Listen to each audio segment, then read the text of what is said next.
Hey guys. This is part 7 of What If Naruto Was Banished to Unknown Lands. Hit like and subscribe if you like this one, and also please check the author in the description. Let's start. We are pain, that's all. We are God.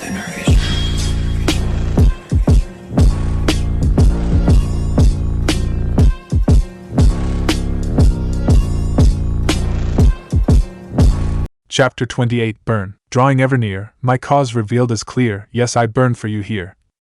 Tatsuo opened his eyes slowly, the pain from the hole in his chest unbearable. His hands crept towards it, but he could barely move. He forced himself to breathe, the fear overtaking him again, and tears rolling down his cheeks. That old man. Those strange outsiders. It was them, it had to be. Tatsuo couldn't fathom what happened in the dark of the night. After those outsiders left, those who did not understand life in Blood Country, one had come back. The old man? The old demon who had moved like a phantom in the night and slaughtered everyone. Tatsuo saw it, he saw everything. His insomnia left him up every night, staring out the window at his quiet little village, praying for it all to end. But when that end had come, and he had seen it coming, he'd seen the old man in the street, his hands like flashes dealing death to everyone he ran up to. Tatsuo could not believe it. It was death, come at last, and he did not want to die. Tatsuo realized he wanted to live. So he ran. But death had overtaken him. The old man held him and saw the fear in his eyes. Death spoke to him. You are almost too cowardly for your blood to be on my hands. You disgust me and disgraced the Tenchiki's presence earlier today, the steely voice whispered to him. Before Tatsuo could scream, a hand was through his chest, hot blood flowing down his shirt, pain exploding through him. If you live, let people know to not dishonor the gift of Tenchiki's presence again with such cowardice and apathy. At which point Tatsuo had blacked out. He lay there now, breathing shallow, knowing he was alive and that his life was precious to him. He would tell anyone he met, from now until the day he died. Do not display cowardice around the Tenchiki, whoever that was. Calamity stood on the top of the rocks, looking eastward. A small trickle of loose sand and pebbles rolled under her feet, but she retained her footing. 50 feet below, her master was watching her every twitch and muscle movement, and she would not give him a reason to criticize her. Her eyes were the sharpest out of both teams. She spied the small cluster of buildings Naruto's clone had told them about ahead. Smoke rose from a chimney in a few of them. In truth, it didn't even qualify as a village. A few buildings, one of which was clearly a bar and another possibly a bathhouse, and a single road passing through the middle of them. There were signs of life, but nothing threatening. Satisfied, she nimbly ran down the rock formation, taking care not to slip. She landed sprightly beside Hiroka and stood straight. She couldn't help but glance at Noik, who was frowning and shaking his head ever so slightly. Calamity forced herself not to get angry, knowing he was upset about something she did, even though she thought she did it flawlessly. What does it look like? Sakura asked. Calamity shrugged. A few buildings. A few people. No army, nothing suspicious. Naruto nodded and they all began walking in that direction. There was a sense of disquiet amongst them after the events 2 days ago. That village and the totally apathy of its inhabitants, as well as their conclusion on what Noik had done. It had all left them pensive, Naruto especially. He led the way towards the cluster of buildings with a heavy heart. Senji's eyes kept darting left and right. The few people they saw in between the buildings didn't even glance their way. Every face displayed the same emotional deadness. It was as they'd seen in the previous village. He wondered to himself if everyone in this cursed country wished they were dead. He pointed to a pair of doors. That looks like a general store, or at least somewhere we can get something to eat or drink, he said quietly. Naruto nodded and strode ahead, the others following behind. Noike's eyes watched them go in and looked up the street to the north with a frown, before also entering the building. Inside was indeed a sort of restaurant bar. There were 5 people in here. One the proprietor, a stout lady of indiscernible age, 3 others clearly a trio of brothers who sat at a table and just stared into their beer, and 1 man asleep at a table in the corner. The 7 Tengaku warriors pushed 2 tables together and sat down. The owner shuffled from behind the counter with a menu. As she approached, Senji noticed that her eyes picked up each member of the team, lingering on Nagi, Naruto, and finally on Noik. Before you ask, We don't have anything on the first page of the menu, and the shit on the second page tastes horrible. She put the menus down in front of them and stood waiting. Naruto looked at the menu in confusion, not recognizing anything. Hiroka coughed and pointed. Can we have the deep-fried mountain chicken? A clatter outside the store announced the arrival of a large contingent of horses. The old lady grunted and took back up the menus. She looked at Nook. You break it, you pay for it. Then shuffled off. Do you know her? Calamity asked her master. He shook his head. No. But she has lived enough to know a master when she sees one. The doors opened and in strode 10 men wearing red flak vests and carrying various weapons. Their uniformity suggested that this was what the military passed for in Blood Country. Their eyes immediately went to the group from Tengaku. You there? The leader, a burly man in his 30s, walked over. He was clearly a man accustomed to making demands and having them followed. Senji immediately didn't like him. What are you doing here? He bellowed, his men arrayed behind him. Naruto looked up at him, his face steely. Eating. The man sneered and opened his mouth to say something but paused with it open. Naruto's eyes had become slits and an aura of pure menace was flowing off of him in waves. The man wanted to say something, but seemed to be rooted in place. He stood there for what felt like minutes, Naruto drilling him with his eyes, before Naruto looked away and dismissed him go away. The man wiped the sweat from his face and gasped in, finally breathing after what felt like an eternity. Well? Having no retort, he turned and looked at the other people in the room. The table with the 3 brothers was now empty, they having taken the opportunity to vacate. The man in the corner let out a big snore. That was enough to galvanize the brutish leader, who stalked in the direction instead. He kicked the legs out from under the man's chair, causing him to fall on his ass. You! Get up!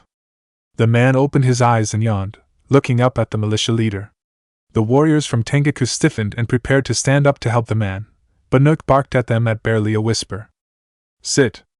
When they relaxed their muscles, Naruto looked at Nook inquiringly. Forgive me, my lord Tenshikage, but this will be instructional for my students to watch. He whispered, his eyes motioning towards the man on the ground. We're supposed to sit here and watch that man be terrorized? Sakura asked incredulously. Senji interjected. Does that guy look worried? It was true.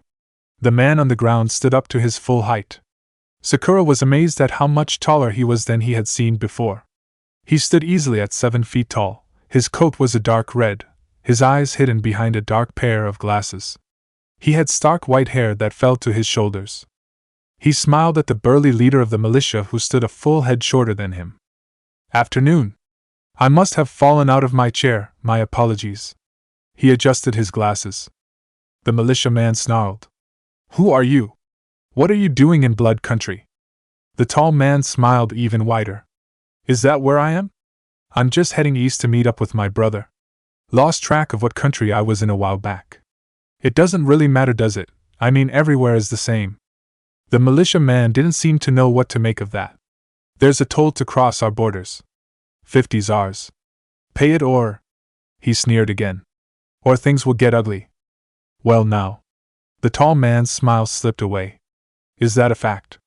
After a few seconds of making a thoughtful face, he replied. I guess that leaves me no choice. He reached into his jacket. The Tengaku warriors tensed up immediately. The 10 militia men all drew their weapons. Swords and daggers for the most part. One had a large hammer, another a club. The tall man grinned and pulled out a fat wallet. Naruto, Senji, and Nagi sweat dropped. Sakura, Calamity, and Hiroka slapped their own faces. How much was that again? 50? He looked in his wallet and pulled out the notes. The militia leader and his men all laughed raucously. What a coward! He grabbed the notes the tall man extended to him, counting it and stuffing it in his pocket. The price just went up. He laughed. We'll take it all. The tall man never stopped smiling. He didn't stop smiling as his large left hand shot out and grabbed the militia leader's face. His grin in fact grew as he leaned into the stunned man. Well now, I think you've just worn out my goodwill. He squeezed. The thug shrieked and shrieked. Naruto stood in alarm. The 9 other soldiers took a step back in confusion. It was like a watermelon being crushed. The thug's face cracked and crumpled, brain matter oozing out over the tall man's hand. Noik said quietly. Now for the lesson. Recognize danger even when it lies dormant. The tall man let the dead thug fall at his feet, and he looked over at the 9 other men. They snarled and shouted. The one closest to him leapt forward swinging a large knife. The tall man grabbed the knife hand, twisted it backwards and impaled the soldier. In one rapid movement he pulled the knife straight up, splitting the soldier open from sternum to nose bridge. Blood sprouted out, threatening to bathe the tall man in it. However, he managed miraculously to avoid even a drop. 2 men lunged forward with swords. He blocked with his forearms. Senji expected that he'd have lost his hands with that crazy block. But then he heard the clink of metal and realized the man in the red coat was wearing forearm bracers beneath the coat. He stepped into the 2 soldiers and with a synchronized 2-handed blow smashed both of their windpipes. One soldier made a quick hand sign and released a fireball towards the man. Naruto jerked when he saw that. It was a jutsu not very unlike that of the signature jutsu of the Uchiha clan. Similar, but much weaker. The tall man didn't even try to block it. The fire died inches from his smiling face. He thrust his hands forward, keeping his fingers rigid. It penetrated the soldier's chest up to his thumb. In another brutal and fast movement, he'd snapped and ripped out some arteries and at least 2 ribs. That soldier was dead before he hit the floor. The others turned to run, but the tall man in the red coat did not let up, slaughtering them all before they made the door. All in all, the entire fight lasted maybe 30 seconds. When it was over, and the last soldier gasped his last breath, you could hear a pin drop in the store. The team from Tengaku watched in stunned silence as the tall man in the red coat took a napkin off the table and wiped blood and brains off his hands. He glanced over at them and made a face. I'm really sorry about all that. Some people just don't know when to stop. Noik seemed to nod in agreement.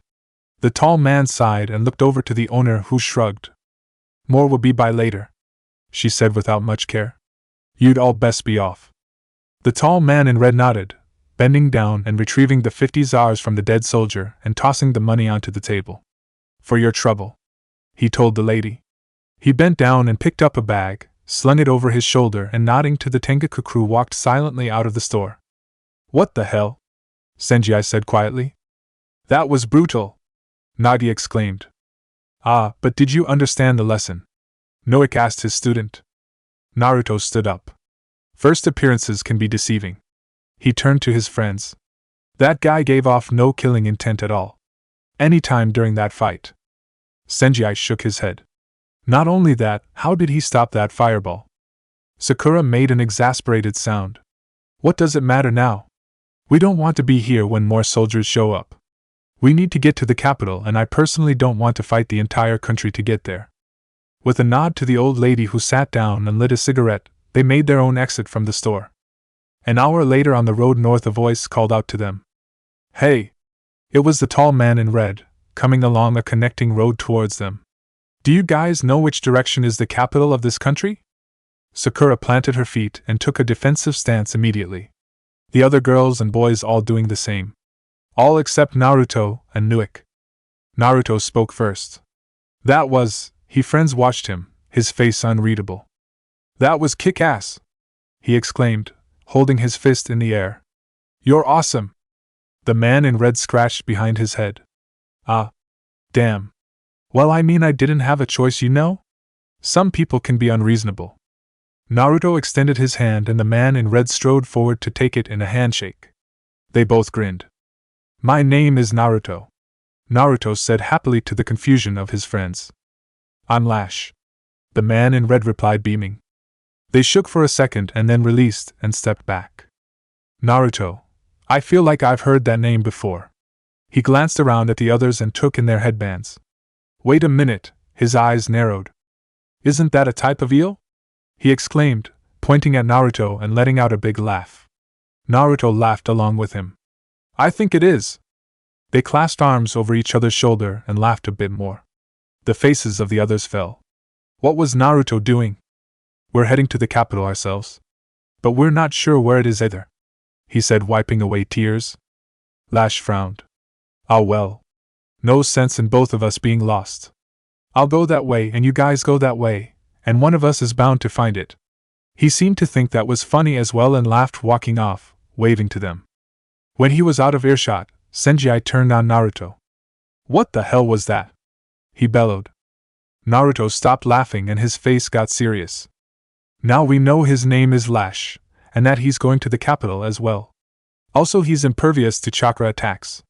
I was pumping chakra into my hands trying to break his fist. He didn't even feel it.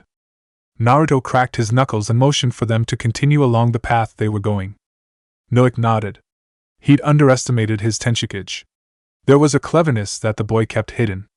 Noik would not make that mistake again. As they crested the hill, they spotted a dust cloud approaching from further down the road. Calamity shielded her eyes from the sun, squinting. Noik clucked and tapped her on her head. Why do you shield your eyes, woman? Is nature's light hurting your delicate senses? He clapped his hands over her eyes. Let's do this without the sun then. Tell me what you see now. Nothing, master. Calamity grunted through gritted teeth. Of course not. You are an earthworm without the sun and without light. You see nothing. He moved his hands. However, even an earthworm can detect a threat. Keep your eyes closed and tell me what is ahead. Calamity sighed and concentrated, letting her instincts take over, feeling forward. Her eyes snapped open. An army? Maybe 300 men? Noik nodded. Yes. That is adequate. He motioned to the stunned others and Naruto. Forgive my interruption of your quest to teach my apprentice Lord Tenshikage. You may proceed. Naruto looked around. They were in an open plain, the roadway had nowhere to hide either to the left or the right. Scraggly rocks, small solitary hills and open ground was all that surrounded them for miles. He supposed he could haration everyone to a place of safety, but in which direction? Maybe he could transform his clones into some kind of rock formation and wait for them to pass by. Or perhaps... He stopped himself. Why should they run? 300 men was a lot, but they'd faced worse odds before. The memory of the woman and children burning to death in the village, and his own anger started to simmer. Maybe they should teach the soldiers in this country a lesson. We continue going, he said to the others. If they get in our way, we'll go through them. Senjai and Nagi nodded in approval and moved to follow him. Calamity and Hiroka exchanged a look and also followed. Sakura frowned and watched Naruto's face. As she walked, her mind was processing, wondering if all these battles were changing her friend for the better or the worse. Half an hour later, the thundering noise grew closer and closer. Naruto glanced back at his friends. They all stood casually to the untrained eye, but he saw the readiness in their stances. He turned back as a battalion of riders came into view. The leader was a heavy-set man who may not have ever learned the value of a bath. Their blood-red tunics were stained with dust and wear from the road. They pulled up short of the group, their sheer numbers dictating it took them a full minute to come to a complete stop. You there? The leader motioned to Noik. What is your business here? He sneered. Noik motioned to Naruto. You may direct your questions to my Lord Tenshikage. The man looked at the boy he'd ignored before. Naruto stared at him expressionless. Well? The man snarled, leaning forward. Naruto looked at the guy, and his men who were all smiling viciously. He cocked his head to the side. No matter what I say, you want to kill us, he said quietly. The man laughed and pulled out a sword. You must be a seer. He opened his mouth to say something else but was unable to because his head had been removed from his body. Naruto had haration on top of the man's horse and pulled his head from his shoulders. The other soldiers stopped laughing instantly and just stared. Naruto held the head high, gripping the greasy hair. Leave now and you will live another day. He offered the 299 soldiers left. Only 7 were smart enough to take the offer. The ones nearest to Naruto howled and launched their horses towards him, swinging wildly with their swords. Naruto backflipped high into the air, then disappeared, standing back by his friends. Senjai grinned. That was so not subtle. He bent at the knees and leaned forward, his hands crossing his body to his kodachi swords in their scabbards. To the soldiers he also disappeared. To the other warriors, though, they saw him move incredibly fast, his swords out and slashing. He was atop the horses, running in a straight line down the middle, cutting limbs and necks at a breakneck speed. While Senjai cut a swath down the middle, Calamity ran at Sakura, who held her hands low for her to step into. Using her chakra-infused strength, she launched Calamity high into the air. Calamity rapid-fired on the way up and on her way down, loosing close to 50 arrows, all of which found a home in someone's eye socket. Nagi work left melted into the shadows in the ground, leaping from one to the other, smashing faces and breaking bones. Hiroka worked right, her deadly scarf flashing everywhere. Naruto flashed to the back of the group of soldiers and boxed them in. The soldiers put up as much fight as they could, but not a single hit was made on a member of the team from Tengaku. Noik watched impassively for the duration of the fight, his eyes taking everything in. It took 5 minutes. At the end of it, most of the soldiers were dead or dying. The lucky ones just unconscious. Senji let out a hard breath. Well, that was a workout. Sakura was panting slightly. God damn it, Naruto! Was that necessary? He looked at her, his eyes hard. If they passed us, they would have found someone else to torment and kill. He surveyed the carnage. I'd rather kill 1,000 murderers than let a single innocent person die again. They collected themselves. Calamity was out pulling arrows from bodies, Hiroka folding her cloth back, Senji wiping his blades. Nagi looked to Noik. What do you think, master? Noik cocked his head. About what? Weeds must be pulled. You seem to have worked up a sweat doing some basic gardening. Perhaps your fitness is not where it should be. He pointed to the next hill miles away. You will carry me on your shoulders to that hill. Noik leapt into the air and landed feet first on Nagi's shoulders. Nagi almost buckled, but he knew that to do so would result in further training. He gritted his teeth and stepped forward, walking down the road towards the hill. Naruto cracked a wry smile, and they all walked along the road to the capital. Sakura looked at his back with a troubled expression on her face. Her friend was changing, but definitely not for the better. Daddy? Daddy? The little princess ran excitedly to greet her father. His customary sneer and scowl disappeared seeing his daughter in her fancy dress. A smile creased his face when he realized it was filthy. He reached for her and picked her up in a swift motion. Now where have you been playing? He dusted off her knees much to her delight. You're a big girl now. Your 5th birthday is next week and you are supposed to be able to stay clean, missy. She giggled. I was hiding in the big room. The throne room? He shook his head with a smile. I told you to stop doing that. Daddy does work in there, and you should be at your studies. Where is your nanny? Just then a flustered woman came scampering in. Your Majesty. She panted out of breath. I'm sorry, she got away from me. His eyes flashed in annoyance at her, but his smile never left his face. I see you're unable to keep up with my daughter. Should we find someone more capable? Hee daddy, the girl said leaning back in her dad's arms. Don't be a meanie. She laughed and broke free running out the room, the nanny bowing shakily to the king and chasing after her. A figure stepped from the shadows. Your daughter is precocious. The Blood King turned and sneered at the man. The king wore a military dress suit that was to the untrained eye very formal, and might have made him look pompous. But a soldier would see the expandable seams, and sewn-in compartments in the shins and forearms, and realize this was a warrior's uniform. The king's ebony skin stood in sharp contrast to the red suit, a single scar running from his left ear down his neck the only imperfection on his otherwise alabaster face. Yes. And if you ever speak of her again. A flame crackled in the king's eyes, the threat clear. The man held up his hands. I meant nothing by it. Has Danzo given more thought to my terms? The Blood King asked, stalking to the table laden with fruit and meats. I just sent my messenger to him yesterday. I do not expect a response for several days. The man said quietly. I see. So Scorpion is it? The king looked the emissary from Konoha over. What do you think Danzo's response is going to be? Scorpion looked straight into the king's eyes. Emperor Danzo is likely to accept your offer of an alliance, but may require allegiance as well. The Blood King waved his hand in annoyance. Bah! Those games are beyond Danzo. He popped a cherry into his mouth. With my alliance his reach will be far enough encircling the land of wind for us to make a move into that territory. There are riches in the desert if one knows how to look. Scorpion nodded. Yes. We have already annexed the land of birds, the land of rivers and the remaining territories in between us and wind. The king laughed. Danzo's ambition is limitless. I am no fool, he will seek to subjugate my kingdom as well once my usefulness has ended. I can play his political games too. We shall see who survives the game in the end. He looked out the window at the setting sun, watching a bird soar through the air and land in the communications tower.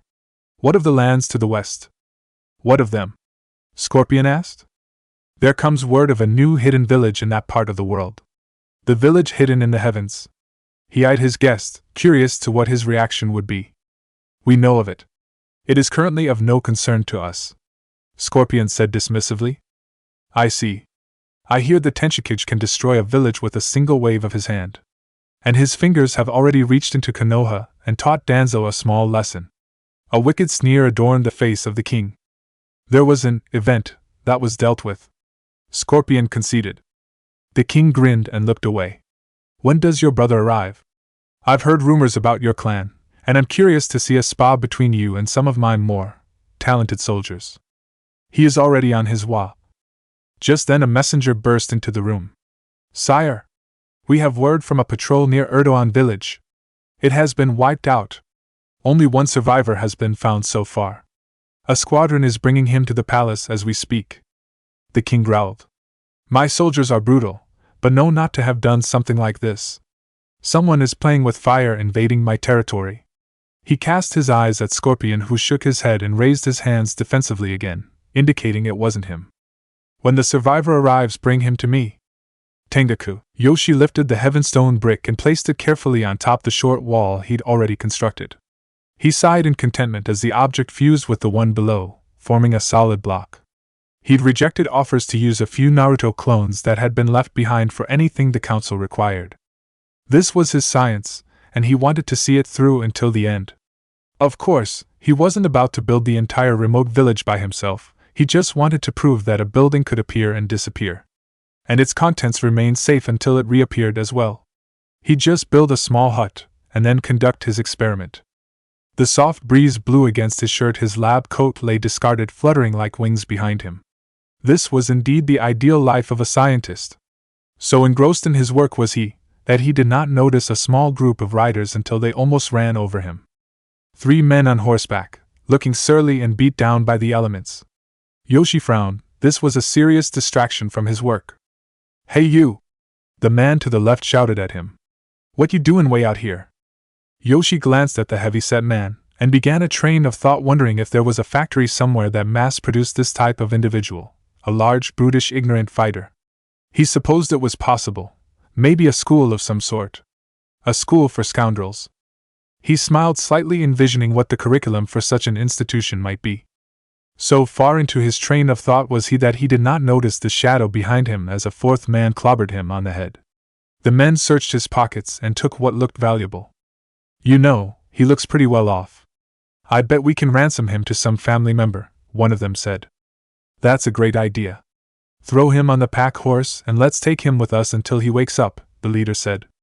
They rode in good spirits towards the dark forest a few miles away. Not half an hour had gone by before another group of men confronted the robbers. Hey! What do you have there? One of the new arrivals shouted. Our meal ticket. What are you going to do about it? A short grin, and the new arrivals pulled out battle axes and launched themselves at the less armed robbers. 2 out of 4 died, the other 2 escaping. And so Yoshi changed hands, still on the pack horse, unconscious, being led behind the new thugs. When he wakes up, we'll see who he is and how we can get rich off him, one of them said as they rode into the forest. Yeah. Maybe he's a prince or something. Look at those weird robes. The man was cut off from saying more because it is anatomically impossible to speak with an arrow in one's windpipe. The other battle axe robbers met similar fates, being riddled by arrows from men hidden in the trees. When the last man was dead, the archers approached the pack horse and the still unconscious Yoshi. Did you hear that? This is a prince. He must be worth a fortune. Grab him, let's take him back to the lair. Jiraiya landed on the ground with a solid thud. I've got to watch my weight, he whispered to no one in particular. He stretched, then walked over the crest towards where Yoshi should have been. The mad scientist never showed up for dinner, so after drawing the short straw, Jiraiya was the one sent to bring him back home tonight. He topped the hill and saw the area that Yoshi was preparing for the pilot village, but there was no sign of the scientist. As he got closer, he saw tracks on the ground heading north. He bent down and took a closer look.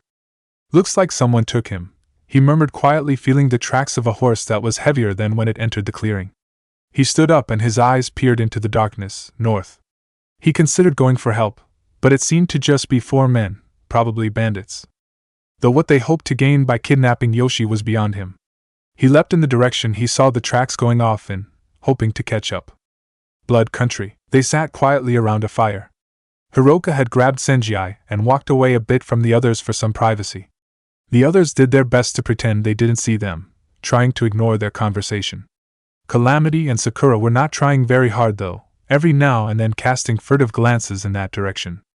Nagi lay back snoring, exhausted from carrying Nuik on his shoulders all afternoon.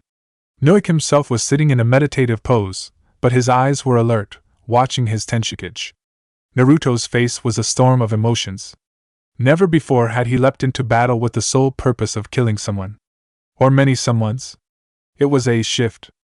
Not one that Naruto felt comfortable with. But how can he protect anyone if he wasn't willing to kill to do so? There once was a ruler who hired my ancestor. Nuik began saying.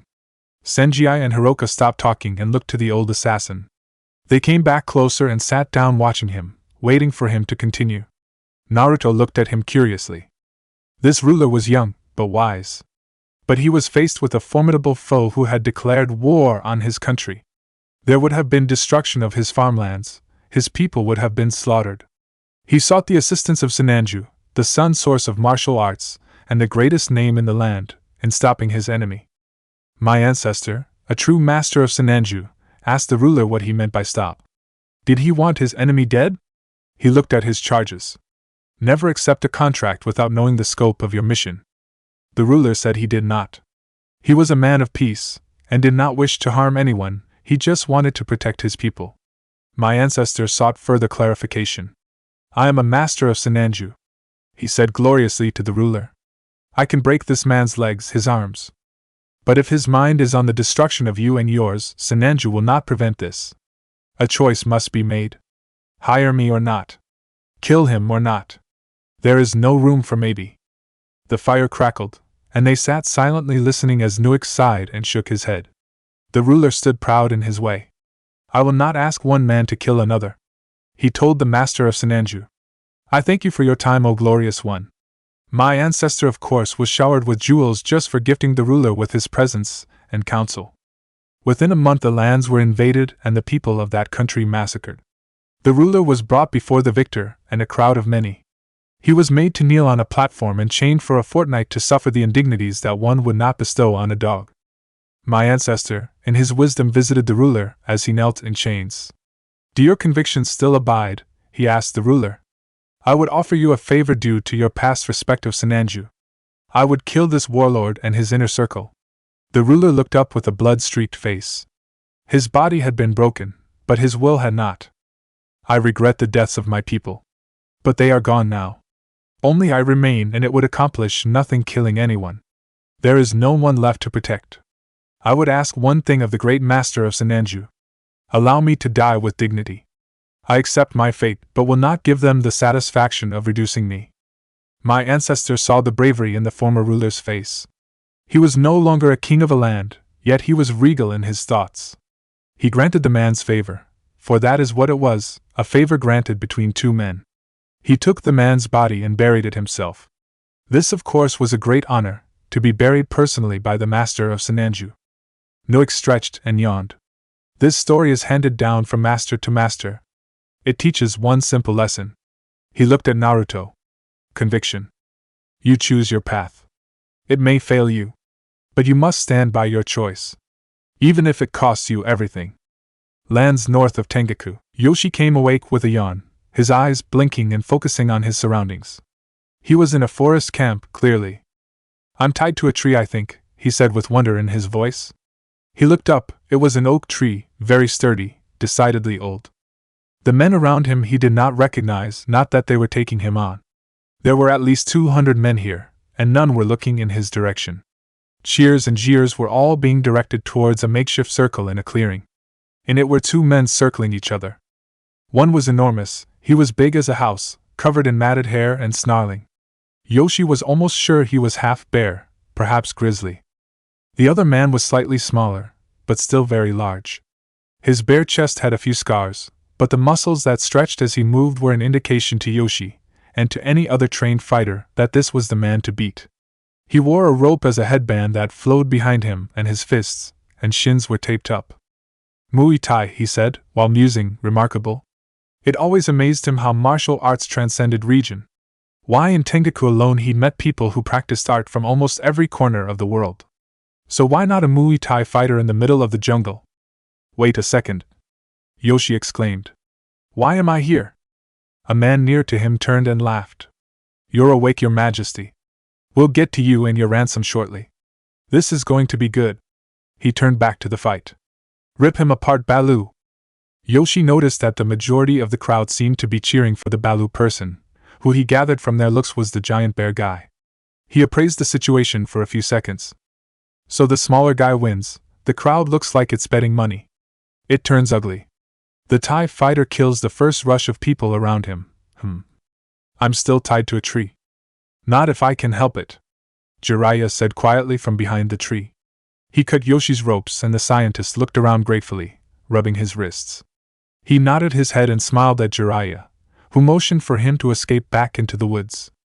Yoshi smiled and shook his head, pointing down towards the smaller fighter. He turned and they both watched as the fight started in earnest. The big bruiser swung wildly with his huge meaty hands, grabbing for the Thai fighter. Appa! The man shouted and kneed the larger man in the face. The brute stumbled backwards but remained on his feet.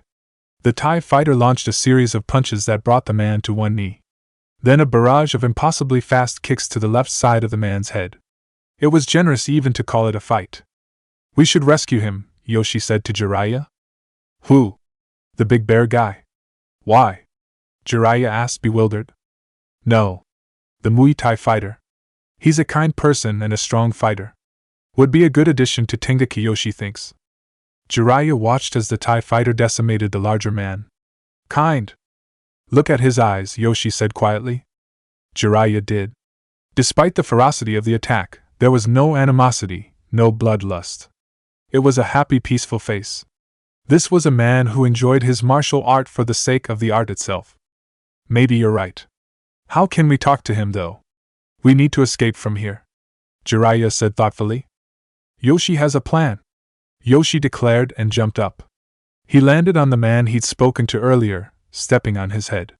Yoshi ran from head to head, leaping towards the battle which seemed to be concluded with Baloo collapsing in a heap. Yoshi leapt into the ring just as the outlaws started to get riled up. They stopped stunned though seeing their prisoner appear before them, decidedly not a prisoner anymore. Hi! My name is Yoshi. What's yours? Yoshi said with a smile, extending his hand. The Muay Thai fighter smiled from ear to ear, so wide his eyes looked closed. Apai ha hi. Pleased to meet you. Where are you going from here? Want to come with us? Yoshi asked, still smiling, oblivious to the men rushing forward to grab him. Appa! You are generous. Appa is just wandering, making a living. The Thai fighter kicked a man who lunged in with a sword. The man's teeth caved in and flew back into a group of 5 who caught him but fell down themselves. I must collect my winnings here first, and then maybe Appa can go with you. Yoshi smiled and nodded. I will wait for you by that big oak tree. Yoshi turned and kicked a man in the face, pivoted, spun and kicked him again in the chest with his other leg. He then leapt high into the air, and ran back towards Jiraiya who stood mouth open. This is your plan? Half of the bandits were coming for them, the others were rushing to kill Apai. Jiraiya grumbled and dodged a thrown dagger. Yoshi's plan worked. Now just to beat these bandits. Yoshi slid his right foot back and raised his hands slightly. Jiraiya smirked. He remembered the demonstration spa between Yoshi and Mabry not that long ago. The mad scientist was a master at savate. These bandits were in for a show.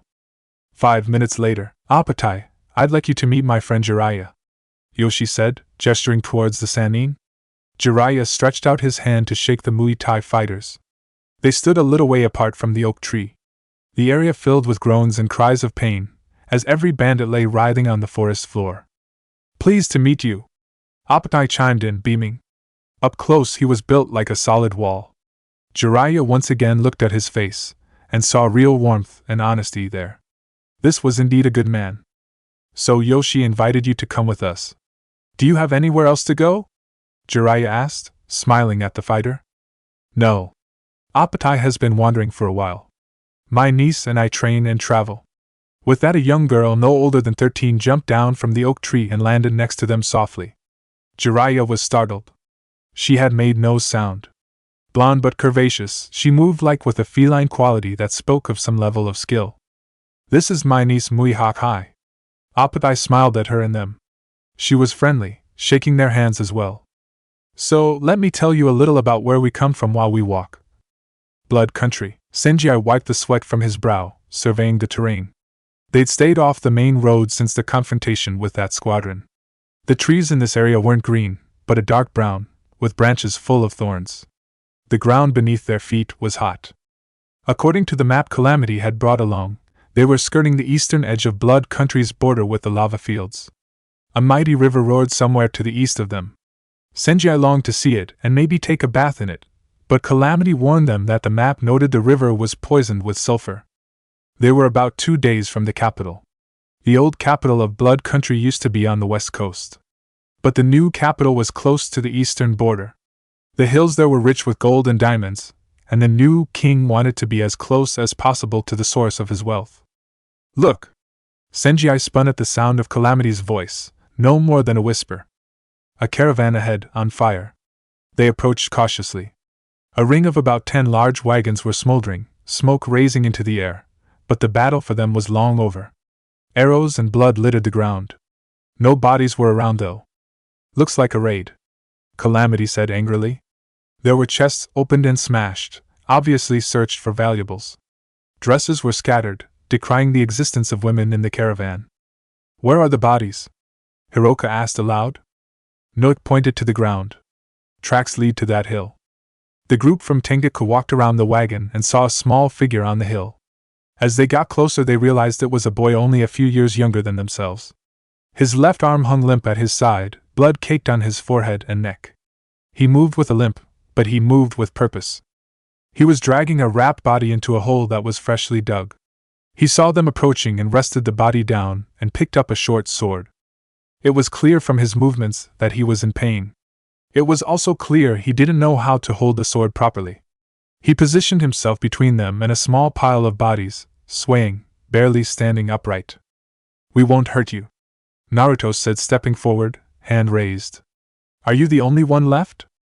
The boy looked at Naruto quietly for a few seconds. "Yes." "Are you bandits?" Naruto shook his head. "You need some help. I have a medical ninja with me. She can help fix you." The boy looked at the group and nodded to himself.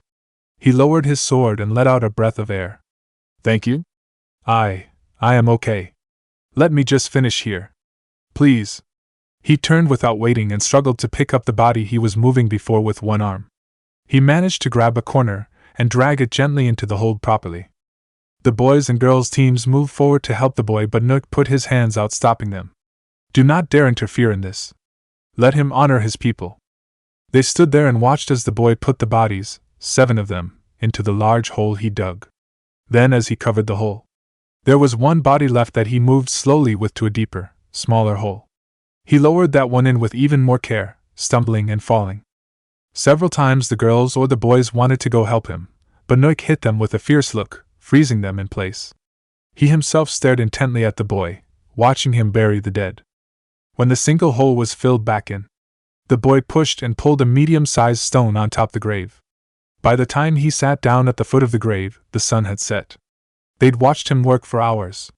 They walked up to him, Sakura kneeling and examining his arm and head. "This arm is broken in 3 places. Your head has a gash. You probably have a concussion."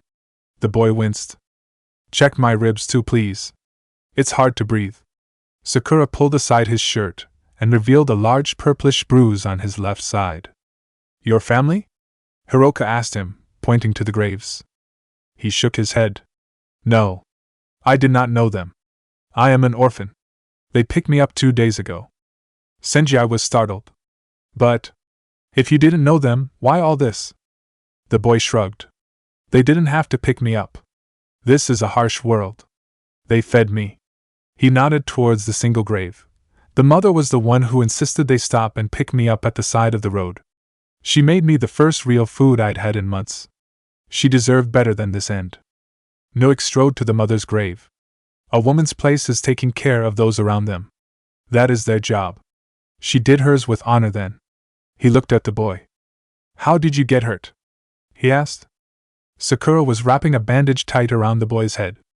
I jumped on this big guy who was setting the wagon I was in on fire. He threw me off and ran over me with his horse. I woke up when it was all over. Sakura was now touching his arm gingerly. I'll have to set these bones. Sorry, but this will hurt, she said compassionately. She motioned for Calamity and Hiroka to come hold him down. The boy, to his credit, did not resist. He did let out a cry though when she snapped his bones back into place with a loud crack. Noik nodded as though he'd seen enough. He approached Naruto. My Lord Tenshinkichi, I would like a word with you. They walked apart from the others a short distance. Do you recall my price for training your friends, my lord? Noik spoke very formally and seriously. Naruto nodded. A favor. I owe you one favor. Yes. Him, he said, pointing to the boy. What? Naruto sputtered incredulously. Yes. It is clear that as an orphan he has nowhere to go. He also is obviously a novice at any form of martial arts. But most of all, it is most clear he has the fires of Senanju burning in him. He has much honor and bravery. With that and a clean slate, I have chosen him as the successor to the sun source of Senanju. Noik turned and rubbed his cheek. Perhaps his ancestors were once from my village, and one of the former masters bedded one of the women. It would explain his level of born honor. Noik walked off, satisfied that the conversation was over. Boy, he spoke directly to the boy as he stood up, his arm wrapped tightly to his body. What is your name? Kenichi, sir. Do not call me sir. Call me master. Capital of Blood Country. Hey brother! Lash called out, grasping Scorpion's arm. It's been a while. Scorpion scowled, his face not showing any pleasure at all at seeing his brother. The resemblance between them was uncanny. They were fraternal twins, not identical but close enough that their relation was clear. Where Scorpion wore all black gear with red accents, Lash's red coat was taken off to reveal black gear with green accents. Yes, it has. I wouldn't have called you at all, but Emperor Danzo needs the best ninja on his team, and unfortunately, that includes your wayward ass. Lash grinned widely. Ah, brother, you're upset with me. Whatever shall I do about that? Why is there blood on your sleeve? Scorpion asked suddenly, noticing an infinitesimally small drop of brown dried blood. Lash scratched at it, got into a bar fight. Oh. Did you by any chance call for about 6 strong fighters and 1 master class? Or is our host expecting such a party? Scorpion shook his head. No. Why? Did you kill them? They walked in sync from the courtyard to the long corridor that would lead to the inner throne room. The evening dusk cast strange shadows along the walls, and the menacing brothers looked more like part of the night than flesh and blood humans. No. But they were asking about the capital. 1 old man, 3 young men or teens, 3 girls. All move as if they have serious training. The old man, I'd not want to fight. He gives off a vibe. Like death himself walking. Scorpion snorted. I've never known you to be afraid of anyone. Lash shook his head. Afraid? No. Smart. Always remember, there is always going to be someone stronger than you. Well, I don't think we have to worry about some old man and his apprentices, Scorpion said dismissively. There was 1 kid.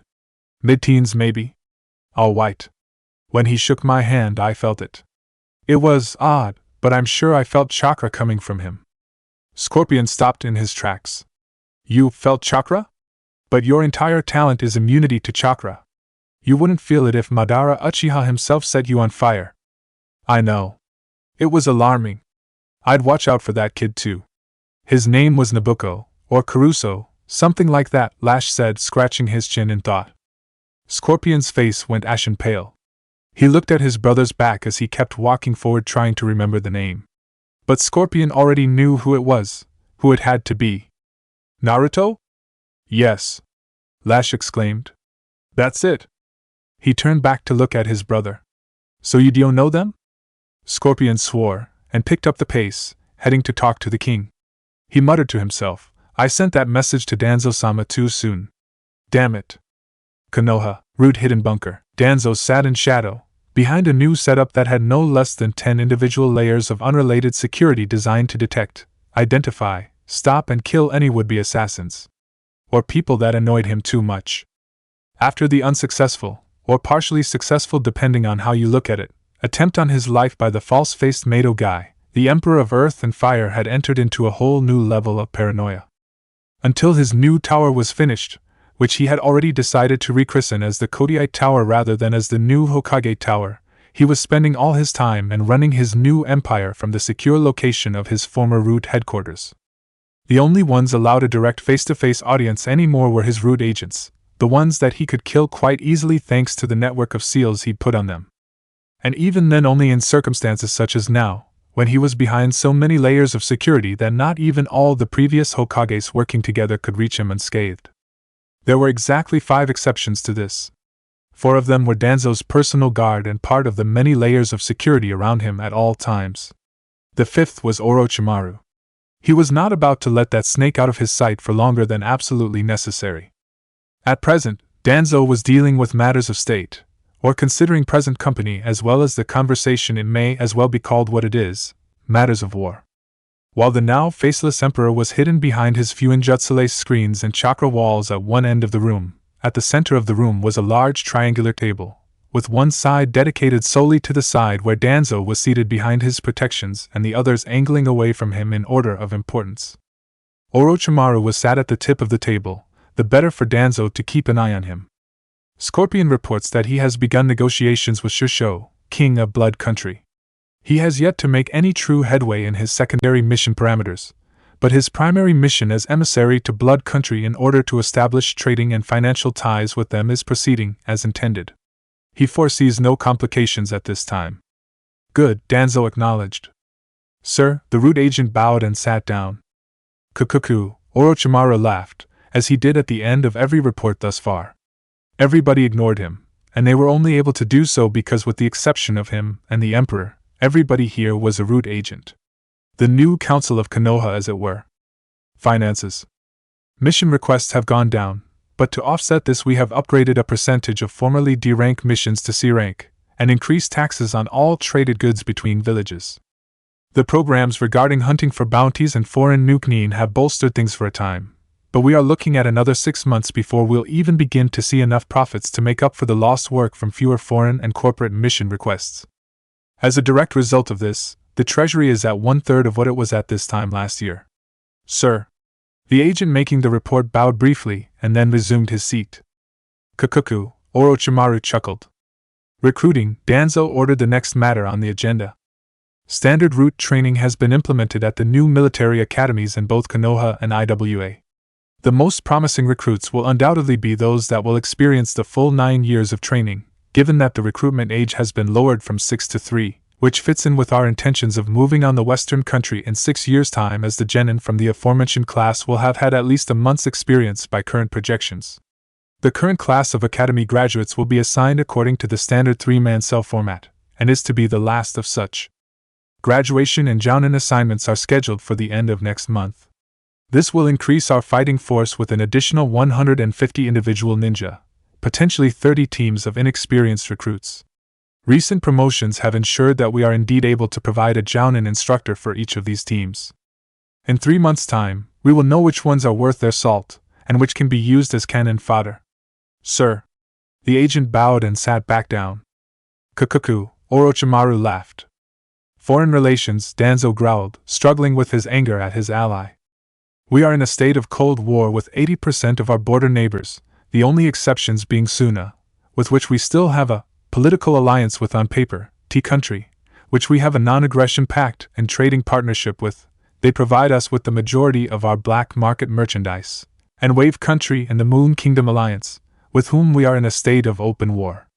Of those that we demanded annexation, we have just received the last of the rejection notices the day before yesterday. Full details of foreign military activity have been submitted in the previous report on intelligence. Sir. Bow and sit. Kukuku. How does this affect our plans for Takigakure, Hashigakure and Amigakure? Danzo asked. Due to increased tensions, civilian trade has dried up with our border countries. As such, our normal routes of infiltration have been cut off. There is no incoming intelligence from AIM, and Taki has closed its borders, so we are blind to any preparations they have been making in regards to coming conflicts. Hoshi has restarted a program that it abandoned 10 years ago, and reports suggest that even their genin will be able to handle a full regiment. For those that survive the program, that is. Sir, another agent stood as the previous sat down. Against Taki, based on past skirmishes and tactics seen, we have prepared a number of strategies in dealing with a full frontal assault. We will be ready for the attack scheduled in 3 months' time. Hoshi, we are still constructing fallback tactics and strategies, but it has been suggested that we ensure we have a numerical superiority before facing them. Again, we will be ready for them in 3 months' time. Against AIM, however, without either better intelligence or other advantages, the lack of resources has delayed our siege engine by an additional 6 months past the scheduled attack. Kukuku. Orochimaru, Danzo growled. Oh, is it my turn already? The snake Sannin responded with mock surprise. What progress have you made? Where are the soldiers you promised? Danzo demanded. You mean the cannon fodder? Orochimaru openly mocked him. Why, right here, he held up a brick of what appeared to be clay or putty. You dare. Danzo's rage was so great he couldn't speak. Orochimaru just smiled that creepy smile of his, tore off a piece of the putty, poured some blood from a handy vial onto it, channeled chakra into the piece, and then threw it over the table to the open space between them and Danzo's throne. Before Danzo could trigger the security measures he'd put in place specifically for Orochimaru, he noticed what was happening to the piece of putty and stopped. It first of all began to bulge and expand, first spreading in a wide puddle on the floor, and then growing up on itself similar to how a mud clone sometimes manifested. Except this clearly wasn't a clone, first for the fact that the amount of chakra Orochimaru had used hadn't even been a percentage needed for using the technique, and second, while human-shaped, the construct looked nothing like Orochimaru. Of course, by human-shaped, that meant it had 2 arms, 2 legs, a torso and a head. Beyond that, it was more like one of the demons of old, or some kind of mud monster from an old movie. It remained stationary after fully forming, or at least stopped getting bigger, at 8 feet tall and 4 feet wide at the slimmest point. They all figured it large enough, and it was only because nothing else happened that nobody immediately attacked, and that Danzo didn't finish what he'd first started by activating the anti-snake security measures.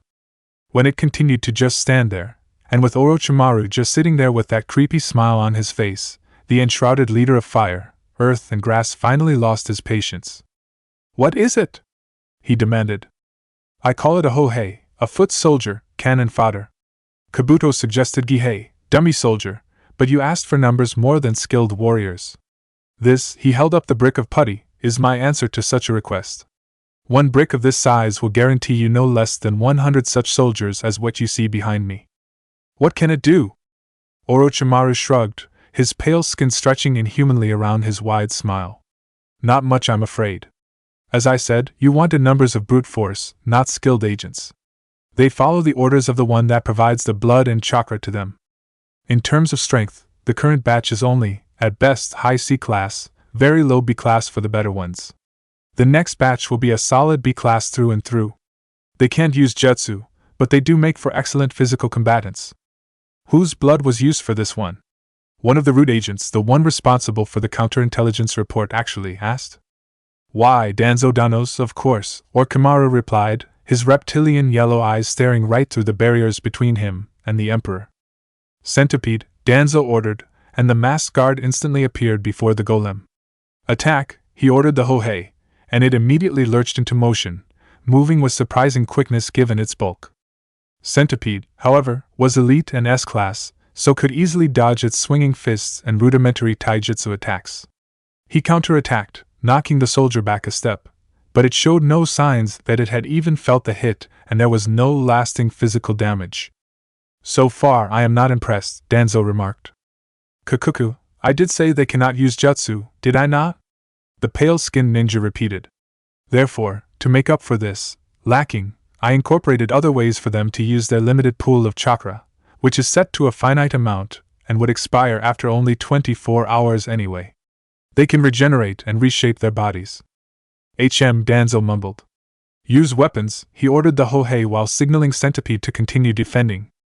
The monstrosity paused for only a moment as its right hand flowed together, and then began to extend to a point, while its left hand became a large sphere from which several spikes emerged. It resumed its assault with a slightly increased range and greater speed. When Centipede pulled his kunai and blocked the blade hand, To everyone's surprise, save maybe Orochimaru's, sparks flew at the point of contact. The blade didn't look remotely sharp enough, let alone made from metal to cause that kind of impact.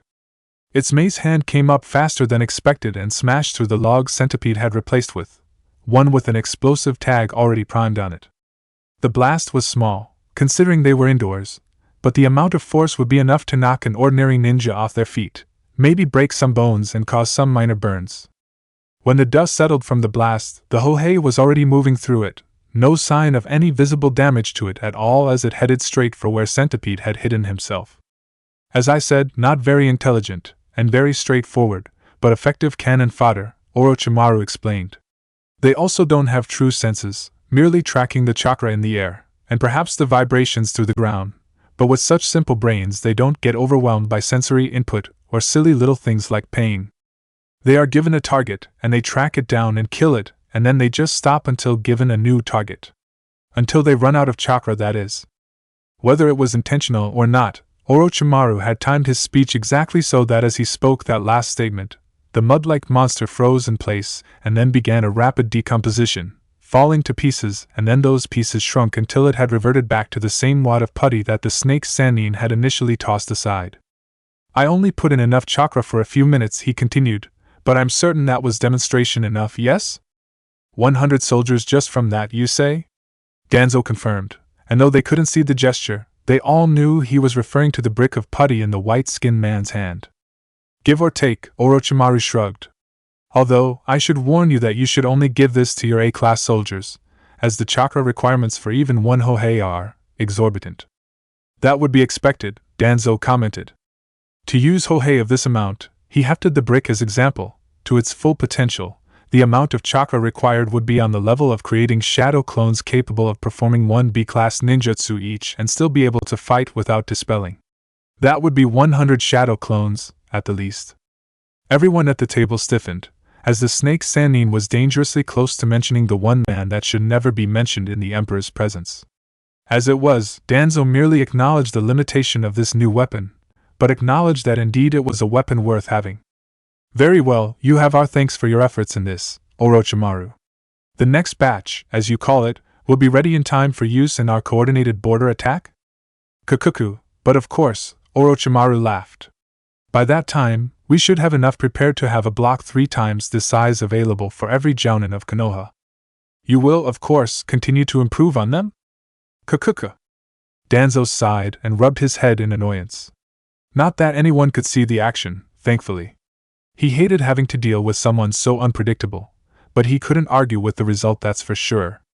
Very well then. You will train my loyal forces in using this new weapon. Also, you will cease with the curse seal applications effective immediately. If I deem such power to be worth it, then it will need to be redesigned to suit my purposes. That will be all for now. Dismissed. Sir. The root agents all stood and bowed, while Orochimaru's smile merely shrunk half an inch on either side while he continued laughing, though the tone had changed somewhat. The purpose of the room completed for the day, the lights were turned out and darkness swallowed every corner of it as the occupants departed. Moments after the last movements had finally ceased, a shape formed in the shadows. It was impossible to see, of course, given that there was no longer any light in the room to show it, but it was there. For the longest time, the shape just stood there, not really waiting or doing anything, just existing. And then, suddenly, without any sound, and with no light to show it, the shape moved. It walked, noiselessly, to the door and seemed to walk into its own shadow, save that everything was shadow at the moment. After it walked into its own shadow, the shape vanished from the room as though it had never been there in the first place. At the exact same moment, in a hidden bunker that none but a handful even knew existed, Shikamaru slowly opened his eyes as his shadow rejoined with him from the errand he'd sent it on. The technique was on the extreme side of chakra intensive, he could only hold it for a few minutes at a time, a few minutes being over 60 in this case, but it had proved as invaluable as the ability to shadow walk.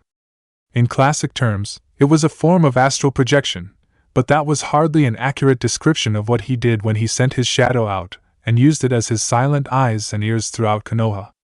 Unfortunately, this time it had brought back disturbing news. Very disturbing news. He needed to check with Ino and the rest of the NA, See what they knew about this coordinated border attack Danzo was talking about happening in 3 months' time. Even with those Hohei of Orochimaru's, the Hokage couldn't possibly be thinking of trying to acquire more territory already, could he? After the failed siege on Wave in previous conflicts, their attack force was not prepared for yet another open battle, especially not on multiple fronts. To attack more territories and try to hold them as occupied opened them up to counterattack by the other nations. It was insane. Of course, the thought that Danzo was insane was old news as far as Shikamaru was concerned, but he wasn't stupid. He needed to think this over, but first, before he could settle down into his thinking pose, he needed more information. Eyes flashing black, he stood to his feet and faded back into the shadows around him, concentrating on one specific location. When next he opened his eyes to the light, he was in the safe house, the one place inside Konoha's walls where it was still safe for Naruto's army to meet, the one place Danzo would never even imagine looking for them, even as paranoid as he was. He stepped forth and put his hand on the central spiral, a piece of Fuinjutsu that Kakashi had prepared for them before he'd gone on the run. It looked like a standard orange-colored Yuzushio spiral, but when one applied chakra to the center and spoke a pre-chosen selection of words, all those that bore the receiving seal, usually as a tattoo, sometimes as a mark on a piece of paper, those words automatically appeared in the matching coded kanji. Even as he said the words, Shikamaru observed how the words appeared as darkened shadows on the back of his hand. Meeting. Tonight. Urgent. Shadow, he whispered as he channeled chakra into the seal. They'd each finally gotten around to choosing accurate code names for themselves, and part of the security of the seal is that the message would not be sent unless they spoke their codename at the end, and even then only if the codename matched with their chakra signature. Shikamaru was, obviously, Shadow. Ino was Ghost, Choji was Chrysalis, and Kurenai was Rose Red. Believe it or not, everybody chose their own codename. Confident the message would be delivered, Shikamaru settled down to wait, his hands already moving to the standard pose he put them into when he began to think strategy. He had several hours until midnight, and that would be the soonest that any of them would arrive, though the meeting wouldn't actually begin until nearly 3 in the morning. Still, he had a puzzle or two to occupy him until then, the most urgent being what Danzo was up to by opening Konoha up to outside attack. Wave Country, Enko and Irika arrived in the middle of the night via Windstream. The stream didn't end in Wave Village, it went past it all the way out to sea. Enko disrupted the air with a chakra burst, and they fell 100 feet or so to the ground. They both broke their falls with their own jutsu. Irika pumped chakra into his feet and spine, landing standing, cratering the ground but unharmed. He looked around and saw that Enko was waiting on him. The two of them had worked out a way of communicating recently, with him having lost his tongue. They just seemed to know what the other was saying. The training they'd done in Tengaku had been secret. Mostly. The island was too small to keep much secret for long. The samurai Tenchi had found them and offered some advice. Advice that Irika was taking to heart. His plan was simple. He was a Konoha ninja. The fires of the leaf would not be put out by Danzo or anyone else. He and Enko would be a team that bit at the heels of Danzo. A deadly viper that struck when least expected. He would find a way to kill the so-called Emperor of the East and reclaim his home. To do so, though, he wanted one more person for their team. That person was here in Wave. So that was a flashy entrance, a voice said from the shadows. I mean, falling from the sky, that's a new one. Enko's hand flicked to her waistband and a handful of shuriken came up, ready to fly towards the threat. The figure stepped out from the shadows and into the light. Enko, it's good to see you, Asuma said, the flare from his lit cigarette illuminating his face. Asuma. You are the man we came to see, Enko said, approaching him. Irika nodded and smiled. Asuma nodded back. I know. We got a message a few days ago that you'd be coming from Tenchi in Tengaku. Along with a stone that allows us to talk directly with Tengaku. He inhaled sharply. Why are you here? He asked. We are from Konoha, Asuma. It is our home. We will take it back, Enko replied. Irika just stood there stoically, letting Enko talk. How? With what army? Asuma said, studying the two of them. They looked different. Harder. The three of us. Not an army, a viper. A small team with nothing to lose that can bite at their heels and strike when least expected. A shadow of the coming storm. Asuma looked from one to the other. Konoha is my family's legacy. My time here in Wave has allowed me to recover, but like you I yearn for my home. Do you have a plan? Iruka grinned and Anko responded. We have many. Blood country, he dares. The Blood King threw his cup at the far wall, red wine dripping down the stone face. Lash and Scorpion stood off to the side, while a few palace guards and a villager stood facing the king. Tell me again what he said. With spittle on his lips, the king looked almost insane with his anger. The cowering villager nervously repeated his words. He said, do not dishonor the gift of the Tenchikage's presence again with cowardice. The man managed to stutter out. And this was an old man traveling with them. Yes, your majesty. Gaich. The king drew his sword and fire engulfed it.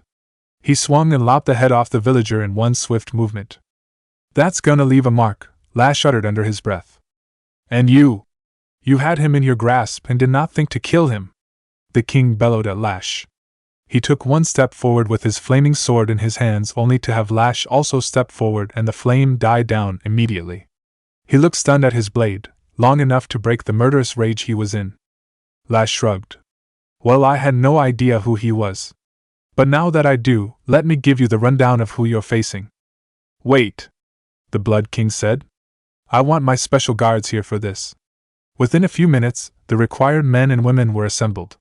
There were 5 of them that the king referred to as his special guard. He surveyed them with great pride. It had taken him a while to collect all of them. They were his trump card. Loyal as could be, and he certainly paid them enough. They used to be a wandering band of mercenaries before he took them in. And with their special skills. Tell them. He waved to Lash. Okay. Firstly, the old man. I'd say that whoever fights him is likely dead. He is master class. Possibly beyond it even. Then the 3 boys. Naruto, obviously, is the Tenchikage. That means he's powerful. There have been stories, but those are probably exaggerated. Stories about him wiping out villages with a single blow, for example. I can testify though that his chakra is massive. Enough for me to feel it. There was an older boy who carried with him a black sash on his waist and twin kodachi. Dark hair, maybe 18? I'm not sure. That is probably Senjai, the Dark Blade. One of the special guard chimed in. He was short, but then everyone was short compared to Lash. Standing at around 5 feet 3 inches, the man fingered a katana tied to his waist. That one is mine. Okay then. Lash continued. Then there was a dark-skinned boy, medium-length hair.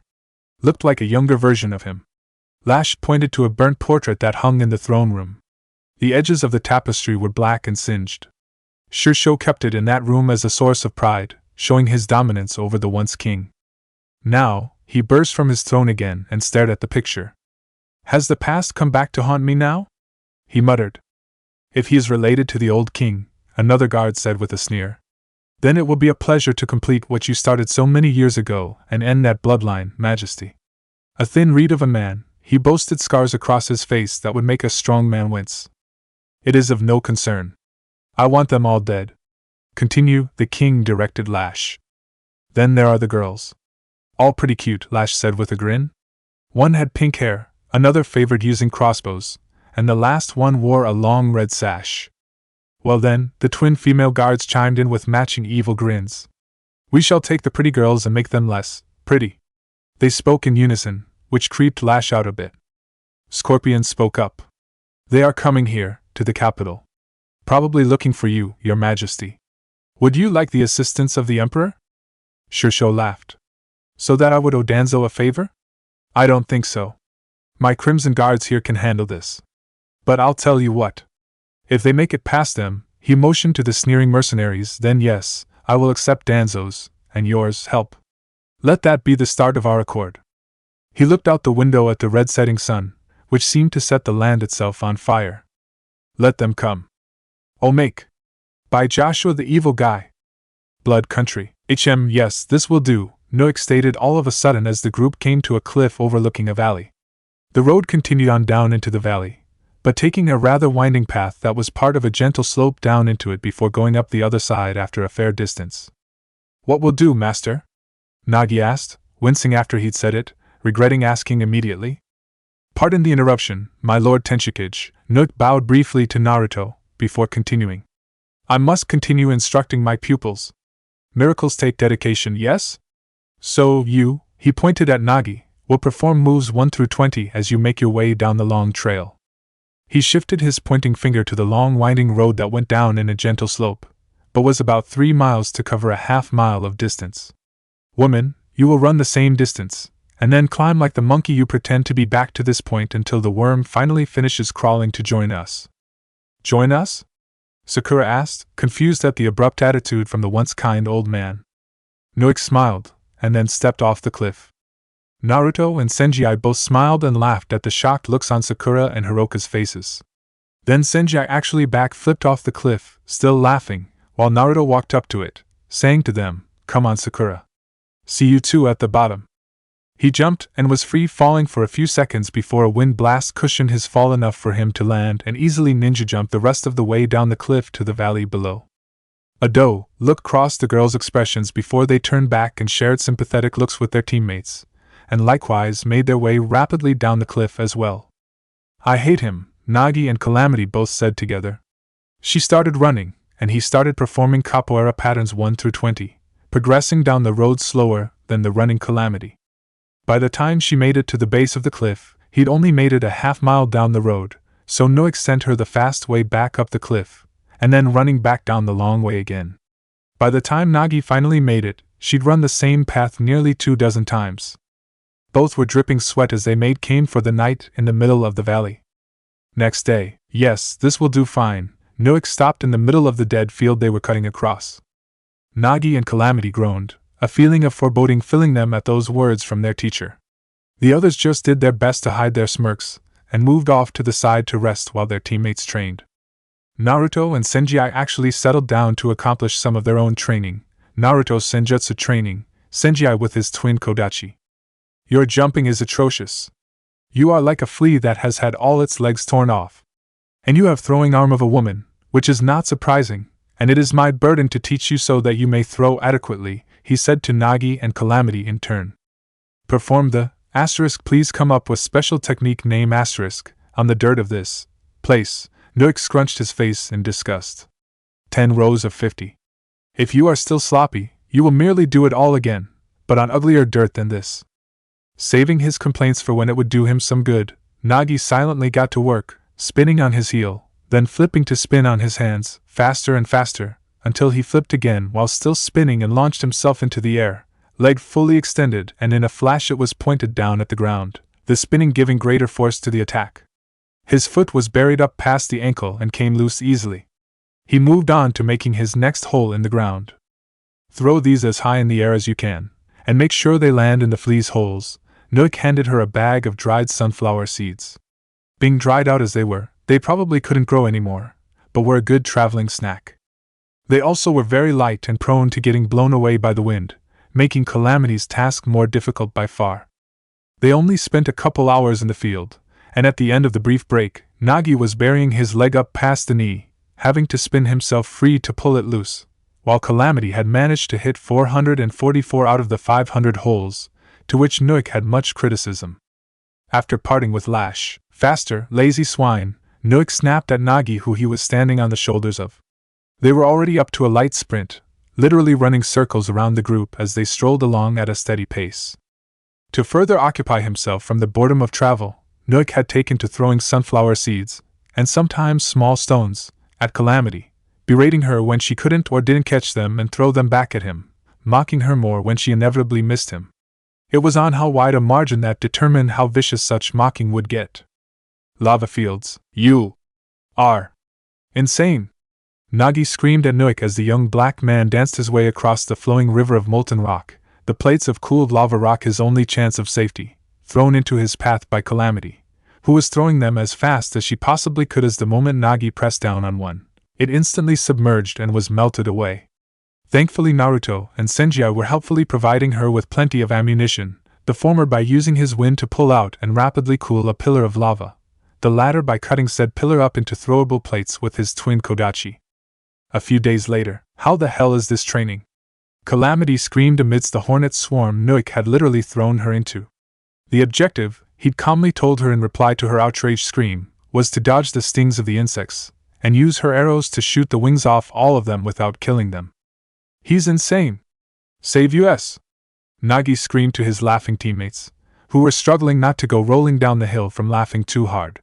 His objective was the same as Calamity's, only he had to use his fists and feet while using capoeira instead of arrows. They felt being able to do it at all to even one should have qualified them for Daitenshi status. But according to Nuik, that was nothing, less than nothing, it was luck. Doing it to every insect they met, then it was merely adequate. Nuik was depressed for the rest of the day at seeing his students fail so much in front of his Lord Tenshikage. Calamity and Nagi were silent, every part of them swollen until nightfall when Sakura could finally treat all the stings they'd each received. After meeting Kenichi, Master? Calamity whispered, half afraid of being killed, but more afraid of being punished with more insane training. Is there anything that you'd like us to do? HM? Nuik looked over at her from where he'd been observing Kenichi walk alongside Naruto. No. Calamity blinked, surprised at not being insulted as was usual. She shared the look with Nagi, who pointed it right back at her. They were passing out of the mountains, and were now crossing a series of deep valleys where the only way through was a series of bridges. Even for a ninja and trained warriors, it was a treacherous crossing. They both had feared being made to do something crazy, like shoot the eggs out of eagle nests, or walk only on the rope handholds of the bridges while doing constant flips and spins, or something even crazier. But no, their master just kept his eye on his newly claimed apprentice, paying them hardly any mind at all. By the passing of the second bridge, they both began to feel restless and a little paranoid too. There is no way that he would let them off so easy, he was just trying to get them to drop their guard. And what was so fascinating about the younger boy anyway? Not like there was anything special or talented about him. Even they could see that at a glance. Finally, either of them could take it anymore and decided that they would continue training despite not having been told to do anything. At the very least, they hoped it would stave off the inevitable insults and derisive comments for a while longer.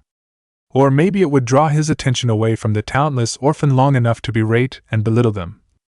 At the middle point of the third bridge they were passing, Nagi suddenly hurled himself over the side, barely managing to hook his foot onto the rope handhold, and using the brief grip to flip himself around under the bridge. He began to practice all of his more aerial moves, never stopping for an instant, flipping over and over above their heads, and then falling and catching and twisting himself down and around the sides and bottom of the bridge. At the same moment, Calamity started walking with her eyes closed. Considering that they were walking on wooden plank rope bridges, with the wind blowing and now Nagi throwing it every which way, a normal person would have been clung tight to the handholds and only moving forward one step at a time after a lot of swaying about. Even an experienced and well-balanced individual, such as every one of the Tengaku warriors, would need to at least watch their steps so they wouldn't step into the open space between planks. Calamity, however, continued walking as normal, her hand not even on the handholds, and stepped surely and soundly, feeling the movement and pattern and position of each step and putting her feet in the appropriate spots. Kenichi, the only normal one amongst the group, just stared in wide-eyed wonder, and no small amount of horror as Nagi's training made the bridge almost untenable. Chapter 29, Scream Aim Fire. The streets of the capital of Blood Country bristled with activity. Merchants and miners of all races and countries teemed around. Blood Country was famous for its precious metals, and the capital was the best place for both sellers and buyers from around the world to come. Naruto recognized Garb from Sunagakure, as well as a few merchants who might have been from Konoha. He ducked his head lower, pulling the hood over his bright yellow hair just as an armed patrol walked by menacingly. His friends had agreed that using a genjutsu disguise was too risky, as there might be guards who could sense the chakra use. Naruto wasn't the most skilled at such low-level chakra use anyway. A large cloak and hood kept him from prying eyes while he slipped into the cafe they'd agreed to meet in. As he stepped through the doors, his eyes adjusted quickly to the darker room. The room had a light fog to it, probably due to the scattered cigarette smokers littered around the room. In the corner he spied Sakura and walked over. "Are we the only ones here so far?" he asked quietly. The decision to split up was also agreed upon. The guards would be looking for a group traveling together, not individuals. So far, Sakura nodded, her pink hair hidden beneath an oddly shaped hat that pulled down around her ears. She looked up at Naruto, surprised to only now notice that he was slightly taller than her. "When did you outgrow me?" she asked quietly. Naruto smiled. I don't quite know," Ha ha, he laughed quietly and stood up a little straighter, the deeper meaning of her question lost on him. She locked her eyes on him, forcing him to face the truth until he finally looked away. Those soldiers, she said softly. We didn't need to kill them. We could have gone around. And then what? Naruto answered, his gaze becoming icy as he turned back to face her. They'd have gone on and found someone else to murder. Why should we allow these monsters to roam free? A sense of morality? No, someone has to stand up to them. Stop them. Punish them. But why you? She asked, genuine sadness in her voice. Naruto looked out the doorway as someone talking loudly walked by the entrance. Because someone has to do it. Because I can. Naruto, she said, still quiet. Is this who you are now? He looked into her eyes, his steely glint softening. It is who I need to be, Sakura. Are you sure? Her hand touched his. The doors swung open and Senji walked in with Hiroka on his arm. Their disguise as a bickering couple made all the more realistic with the added bickering that they were doing. Naruto spied them and waved them over. Sakura withdrew her hand quietly and smiled at her fighting friends, wondering when they would get their act together. Nagi walked down the street looking as inconspicuous as possible. He blended in very well with the populace, his skin matching theirs, his hair as well. He'd liberated some robes that covered his Tengeki gear from a clothesline some streets back. This gave him a good chance to see what the capital of his family's former kingdom had become. Much like the village they'd passed through, most of the faces here were vacant and listless. The people walked about their tasks, but without any zeal or zest. It was as if they were all already dead, just waiting for their bodies to catch up to that reality. He came across a child that was sitting by a fountain. There was not even any water flowing in the fountain. The child was watching passers-by with an emotionless stare. It made Nagi's heart ache for that child, and these people. Someone should help them. Would that person be him? Did he want this kingdom back? It was a thought that had crossed his mind, but he'd not allowed himself to focus on it. He had one goal here, the death of the man who killed his mother and father and sister. A ruckus approached, and he ducked into the shadows of a building. A contingent of capital guards were marching by, making a big show of it. An old man who could not get out of the way fast enough was pushed into the dirt of the street, while the guards laughed and kept on marching. Nagi restrained his anger and watched as the people went about the business, no one even looking at the old man in the street struggling to get to his feet. He fought with his inner thoughts, knowing he should ignore it and go meet Naruto and the others, but his good nature won out and he stepped out of the shadows and gripped the man's arm. He pulled the man to his feet and helped him settle. Thank you, young man. The old man looked at Nagi and appeared startled. Why, you're the spitting image of the old king. Nagi backed away. Yeah, really, well, I get that sometimes. Funny, huh? The old man looked at him again and shrugged. Funny? Yes. Thank you for your help. Here. He dug into his pocket and pulled out a silver coin. For your trouble. If my grandson were here, he would have helped me up the way you did. This is his customary reward. Nagi raised his hands. No. I couldn't possibly. He turned to keep going. The old man took a step towards him holding out the coin. But I insist, young man. You must. Nagi sighed and reached out for the coin. He didn't want to cause a scene. As his fingers touched the coin, he felt a shock arc through his body. Every nerve screamed in agony as electricity coursed through every fiber of his being. He collapsed in a fidgeting heap. The old man also fell to the ground, but more like a limp rag doll. Nagi managed to see that the old man's eyes were open but unseeing. He was dead. Over here! Over here! The child who was people watching earlier was shouting. A small crowd had gathered around Nagi, who was unable to control his body still. The guards from earlier came running. They saw Nagi convulsing on the ground and the leader grinned madly. He motioned to his squad and one at the back who held a backpack stepped forward. He pulled out a white device and laid it against Nagi's chest. Straps snapped out of it automatically and wrapped around his body. He immediately felt a drain. An all too familiar drain. Chakra inhibitor, he stuttered out, the convulsions easing. The head guardsman laughed. Yes. Don't want you using any tricks, your former highness? Nagi looked at the dead old man again. What did you do? How? The guardsman motioned for the others to pick Nagi up. Every citizen was made aware that you were coming. These coins, he reached in his pocket and pulled out an exact replica, were handed out. It incapacitates the intended victim. At the cost of the other person holding the coin, of course, it has to get energy from somewhere. He kicked the old man's body. But no big loss, am I right? He laughed as they dragged a helpless Nagi to the castle. After they'd left, the street returned to normal, the citizens and witnesses going back to their meager existence, not even bothering to gossip about the capture of their rightful ruler, nor the inconsequential death of one of their own. The child had even gone back to the empty fountain like nothing had happened at all. Such was their lives that apathy won out over everything else. An hour later, everyone was gathered in the back room of the cafe. Almost everyone. There was one conspicuous absence. "Where is Nagi?" Naruto asked, concern echoing in his tone. Senji peeked his head back into the main room from the doorway, shaking it. Naruto clenched his fists, resisting the urge to race out into the streets and start searching for his friend himself. The cafe was empty now except for his team and the owner, who recognized the danger that they represented and chose to stay on the far side of the room reading a newspaper. 5 more minutes, he said, glancing at the clock on the wall. Noik sat quietly, not needing to look at the clock, his body knowing the correct time instinctively. "There is no need, my lord Tenshikage." "He is not coming," Noik said evenly. "My student would not embarrass me by being late willingly.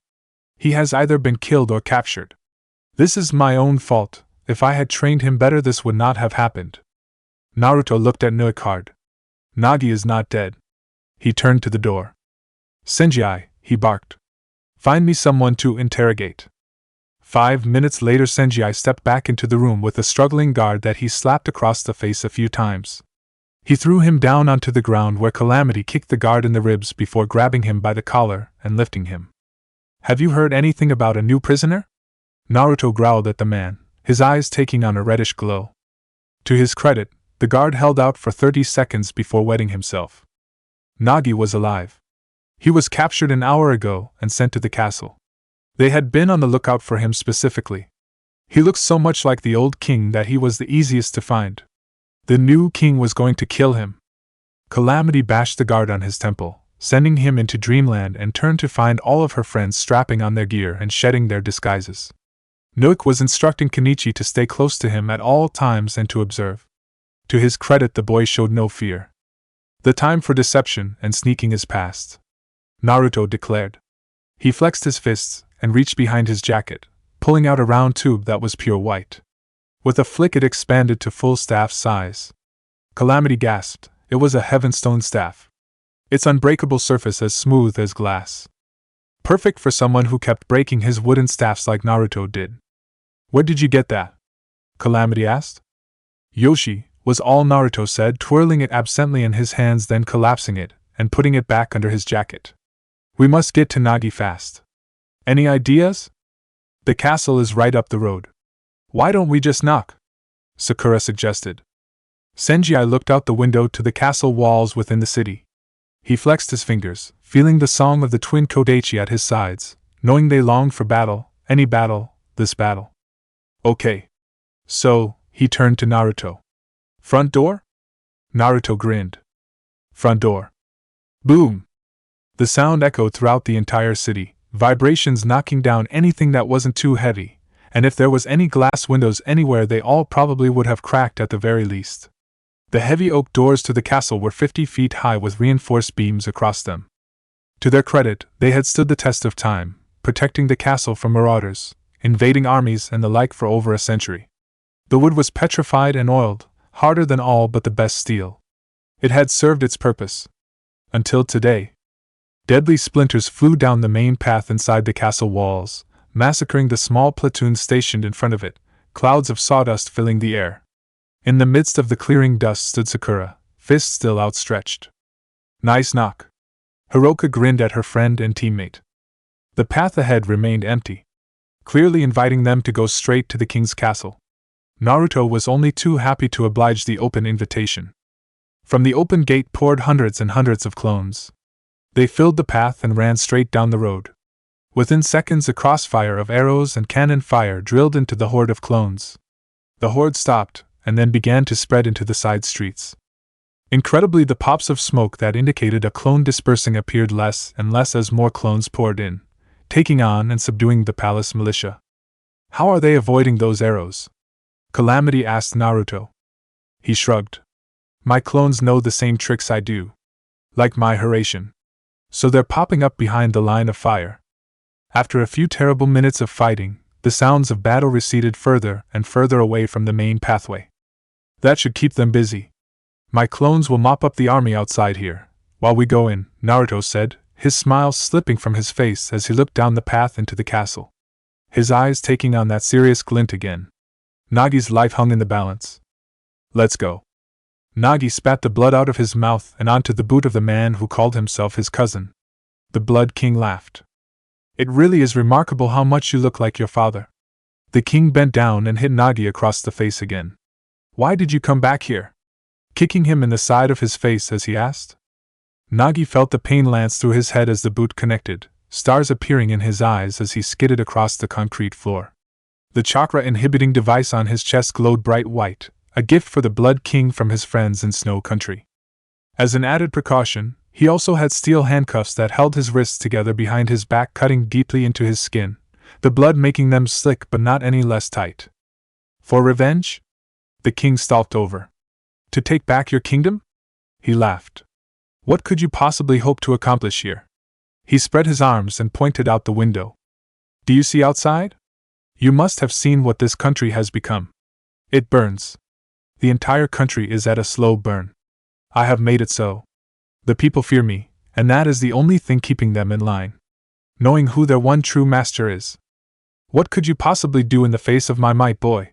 He knelt down and held Nagi's head in his hands. What? Cousin? He punched Nagi in the face again, collapsing him into a heap. The king stood and walked calmly back to his throne, pulling out a long sword. How fitting that your father's sword be the one to reunite you with your parents. It's positively karmic. Your Majesty. There has been a breach at the gate. Intruders are overrunning the guards. A guard burst into the room and declared. The king lowered his sword and grinned. They're here, he nodded to the 5 shadowy figures to the left of the room.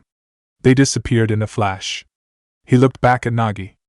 I think we'll prolong this just a little bit longer, and let you see the heads of your friends lined up before you before I cut yours off as well.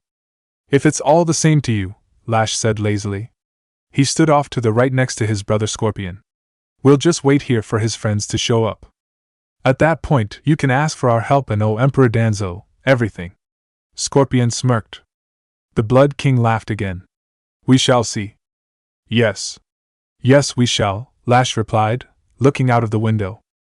The corridor was eerily quiet compared to the noise of the fighting outside. The group from Tengaku raced quietly along it, the shadows from torches dancing along the red walls. It didn't take long for the corridor to end and gave way to a large hall. In the middle of the hall stood a single man. He was short at maybe 5'3", his sword in his scabbard. He pointed to Senjai. Naruto turned to his friend. We can't wait, Nagi needs us. Go ahead, I won't be long, Senjai said in anticipation. The group from Tengaku ran around the swordsman and up the large regal stairs to the next floor, leaving Senjai alone. Senjai flexed his fingers and smiled wryly at the man across the room. Senjai Mikado, the Dark Blade, he said quietly. Debetsu Sichu, the Blood Letter, was the man's reply. He drew his sword and took a ready stance. Senjai touched his fingers to his twin kodachi and bent at the knees. The men disappeared in a blur and flash of steel. Naruto and his team raced up the stairs. At the top there was another short corridor and a door. They stepped through and entered what had to be a waiting area. Standing in the middle was a huge hulk of a man. He sneered at them. Who amongst you is the strongest? He bellowed. He stamped his foot hard on the stone floor and the room shook. Come, let me tear you apart. Ha ha ha! Naruto growled and was about to step forward when Sakura stopped him. No, Naruto, you have to save Nagi. She stepped forward. The man held up his hand. No. Not you, little girl. Let a man face me. Sakura's face grew stormy. She punched her fist into the other. A small boom filled the room and air rushed outwards. The man stopped smiling and looked at her anew. He flexed his fists. Okay, he pointed at a door at the other end of the room. Where are they keeping Nagi? Naruto demanded. Throne room. Top floor. Just keep following the doors. Now leave. He licked his lips, looking Sakura up and down, judging. I think I'm going to have some fun. Naruto turned red and toyed with the idea of just ripping the man's head off, but Sakura caught his eye and shook her head. She wanted to fight him. Naruto trusted her to do what needed to be done, and took off with Calamity, Hiroka, Noik and Kenichi trailing behind him. Noik glanced at the two fighters, Sakura and the large man, and then didn't spare another glance. The Tenshikage was allowing his fighters to do their jobs and trusting them to do it, as he should. He approved and hoped his new apprentice was watching. There was much honor to be learned here. As they raced down the long corridor, Naruto had a few seconds to think.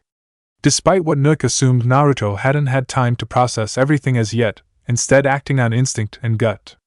The enemy was throwing up individual obstacles to try to divide them and eliminate them one by one. He was purposely ignoring the comparison to the last mission he'd taken as a ninja of Konoha, the one that ended with his banishment. In spite of the outcome, all those individual fights back then were won by the good guys in the end, despite the overwhelming odds they'd been up against and were up against now. There was a chance each was a trap, and he was leaving his friends to die. But if he stopped to fight anyone, and for whatever reason it took time, Nagi could be dead by the time they got to him.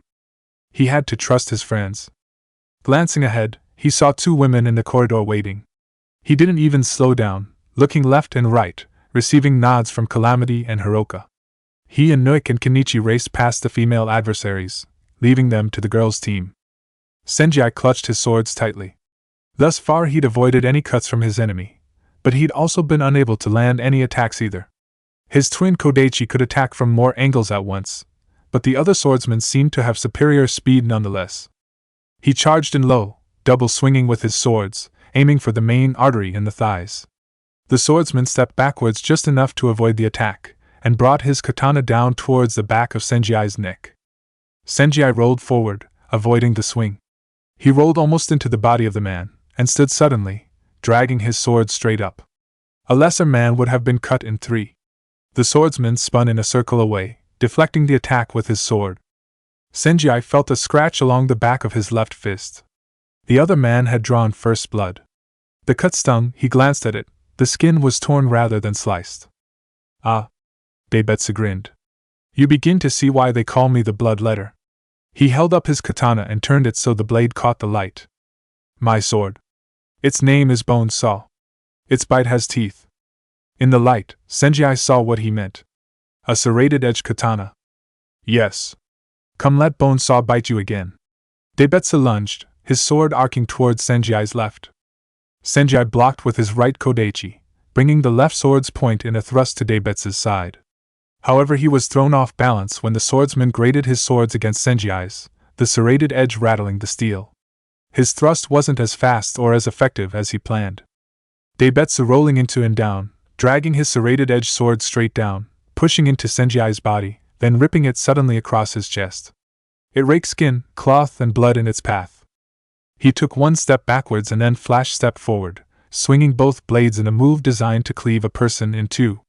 Daibetsu blocked both blades at the point they would have connected, stepping back slightly. He slammed his fist into the flat end of his sword, the force sending Senjai backwards.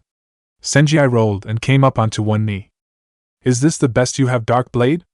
Daibetsu shifted his leg backwards and swung his sword towards Senjai, the cutting force slicing through the stone floor on its way to Senjai. He dodged it easily, jumping high into the air. He took his Kodachi and sliced the air, the cutting force almost visible as it decimated the ground Daibetsu was standing on just a second earlier. Senjai landed and felt a piercing pain in his left shoulder. He'd miscalculated. Daibetsu hadn't dodged backwards, he'd moved forward to attack Senjai as he landed. Bone Saw had cut clean through his shoulder and out his back, piercing his shoulder blade and sticking out through his back. A few inches to the right, and he'd had cleaved his heart. Blood spurted from the wound and Senjai momentarily buckled, but swung his swords regardless to disembowel his enemy. Daibetsu grinned and ripped his sword free, its serrated edge doing more damage on the way out. He jumped backwards to avoid Senjai's swing. Blood splattered against the stone tiles. Senjai's eyes grew steely as he willed himself to keep standing and fighting. He had to catch up to Naruto and help save Nagi. The hulk of a man punched towards Sakura. The air whistled past her ear as she dodged the attack easily, slipping inside his punch. With a quick intake of breath, she cocked her fist and unleashed a powerful blow into his solar plexus.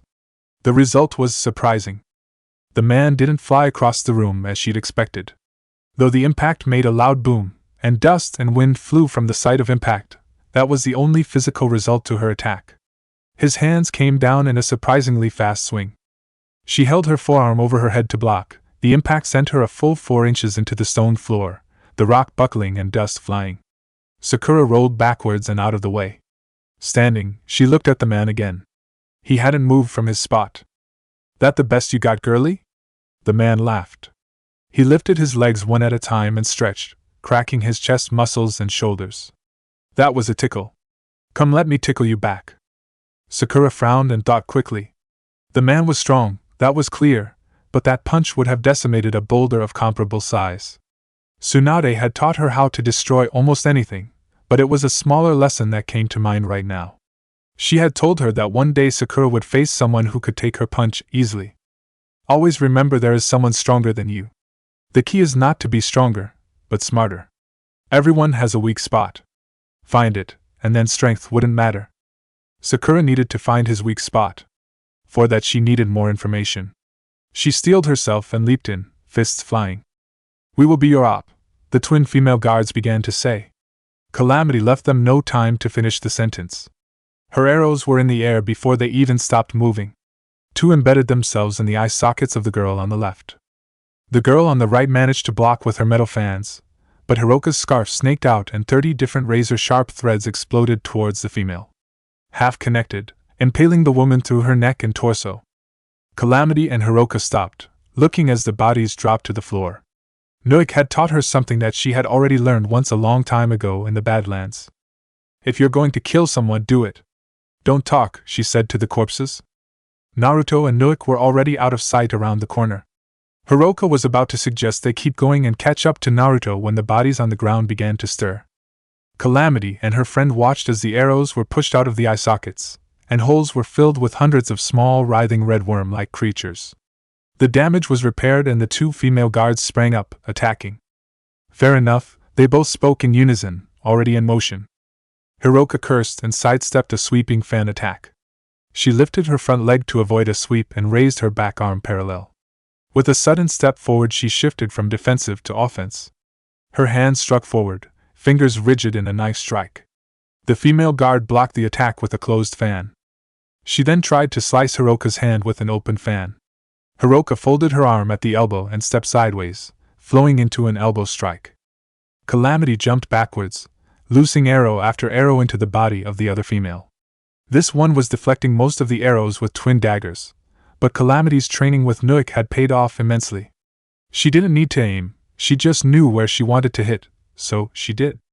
The arrows took out the female's hands, impaling them, making it harder to use the daggers. Then another arrow in the temple knocked the woman down again.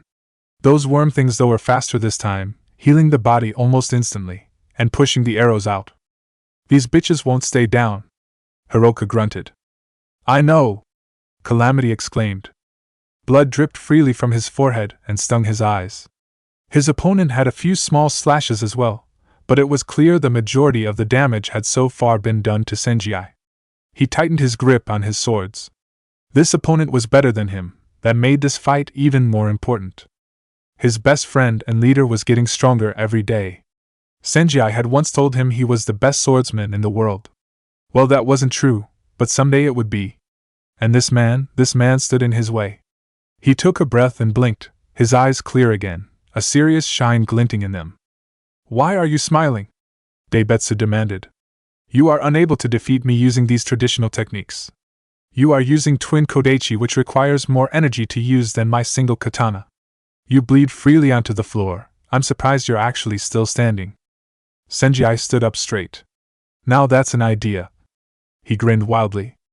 "Hop step!" he shouted as he disappeared in a series of erratic blurs bouncing towards Daibetsu. The katana-wielding swordsman stepped back and barely managed to block Senji's attack to his throat. He thrust forward in a move to disembowel Senji, but he was no longer there, his hop step attack taking him beyond and behind the swordsman. "Monkey throws banana!" Senji bellowed, throwing one of his kodachi. The move was so unexpected that Daibetsu barely avoided the spinning blade. He spun out of its way, but couldn't dodge it completely on its return arc. Its blade dug into his side and sliced it neatly before flying back into Senji's hand. "What are you doing?" Daibetsu bellowed, frustrated. "Well, as you said, traditional moves would just tire me out, and I still need to catch up to Naruto and help save Nagi. So I'm trying some non-traditional moves." He grinned, slashing the air with his swords. "Bastard!" Daibetsu spat on the ground. "It will give me great pleasure to line your head up next to your friend's." Senji's eyes grew serious. A real swordsman would lower himself to threats such as that. Senji swept one leg backwards slowly, raising one kodachi above his head pointing towards Daibetsu, the other raised in front of him, pointing to the ceiling.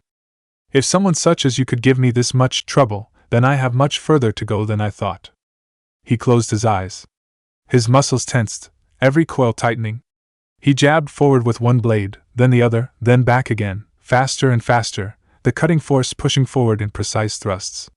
Faster and faster, Senji jabbed and jabbed, his swords blurring with his arms, almost disappearing with the speed. He shouted with the exhilaration and exertion of it. "Thousand darkness strike!" The effect on the far side of the room was devastating. Every jab sent a force strong enough to crush stone and render dust. Daibetsu dodged at first, but at his highest speed there was no way he could dodge them all. He took several massive hits to his shoulders and legs, collapsing him to the ground. Unable to wield his sword properly, he couldn't defend against the attack any longer. Bursts of blood rattled through the back of his body, exploding backwards to the stone wall. He convulsed with each hit, his body little more than a rag doll at this point. Senji had to slow down the attack gradually or risk rupturing his own muscles. When he did, what was left of Daibetsu slumped into a wet heap on the floor. He breathed heavily, the exertion leaving his arms numb. Only now, with the battle over, did he feel warmth emanating from his swords. "That's something to remember," he thought. "The swords won't heal me during a battle, only when I've won. It's like I must prove myself in battle in order to earn it." Senji collapsed to his knees for a second, to catch his breath. His chest heaved massively, sucking in as much air as he could manage. "You have 10 seconds, he told himself aloud. 10 seconds, then we get up and go." Sakura spun backwards in a tight 360 and fell to the ground. The man laughed and lifted his legs, cracking his joints. Sakura coughed loudly, blood falling to the stone floor. She pushed herself up and stood. This fight was pretty one-sided so far. At this rate, she'd be dead and no help to anyone else. Every attack she launched was taken by the giant without so much as a flinch. She had hit him harder than she'd ever hit a person, or object for that matter. And he'd taken it. He'd not even moved from the spot he was on. Her eyes narrowed. She lunged forward, using her chakra control to make 2 sudden shifts in momentum and direction, then came in low under his guard and swung hard for his knees. The hit connected with a massively loud boom, echoing in the room. Still, there was no effect. She felt a blow to the back of her head and her face was smashed into the stone floor. She struggled to rise again, and another hammer fist to the back of her head sent her further into the stone. It was a miracle she maintained her consciousness. "That was pathetic," the brute bellowed. He reached out for her, thinking her defeated. Sakura knocked his hand aside and rolled backwards. She knelt on one knee, teeth gritted in pain, but eyes sharp and alert, analyzing her opponent. He only ever attacked with his hands. His legs never left the ground. "So your strength is tied to the floor you stand on. It must be earth-based. When you take my punches, your feet are always connected or planted square to the rock floor," Sakura said calmly as she wiped away the blood trickling down her mouth. "Clever girl," the man snarled. "Still, you can't defeat me." Sakura smiled and lightly jumped straight up. She balled her fists together and brought them down hard onto the stone floor as she landed. The stone floor they were on was the second floor of the castle. It crumbled in a mighty avalanche of stone and rubble and began to fall to the first floor below. The giant brute lost his footing and began a free fall to the ground below. Sakura would not let him land though. She launched forward perpendicular to the floor at incredible speed, jumping straight over the crumbling ground. His shocked expression looked up to see Sakura suddenly appear in the air next to him. Her grin was feral as she cocked her fist. His head exploded into bone and missed a second later. She flipped in the air and landed on the far side of the room, close to the door as the floor behind her crumbled. "Hey!" Sakura turned back and saw Senji appear at the entrance to the room, watching the gaping hole where the floor used to be and a body falling amongst the stones. "You could have left a path for me to walk on, you know," he grumbled.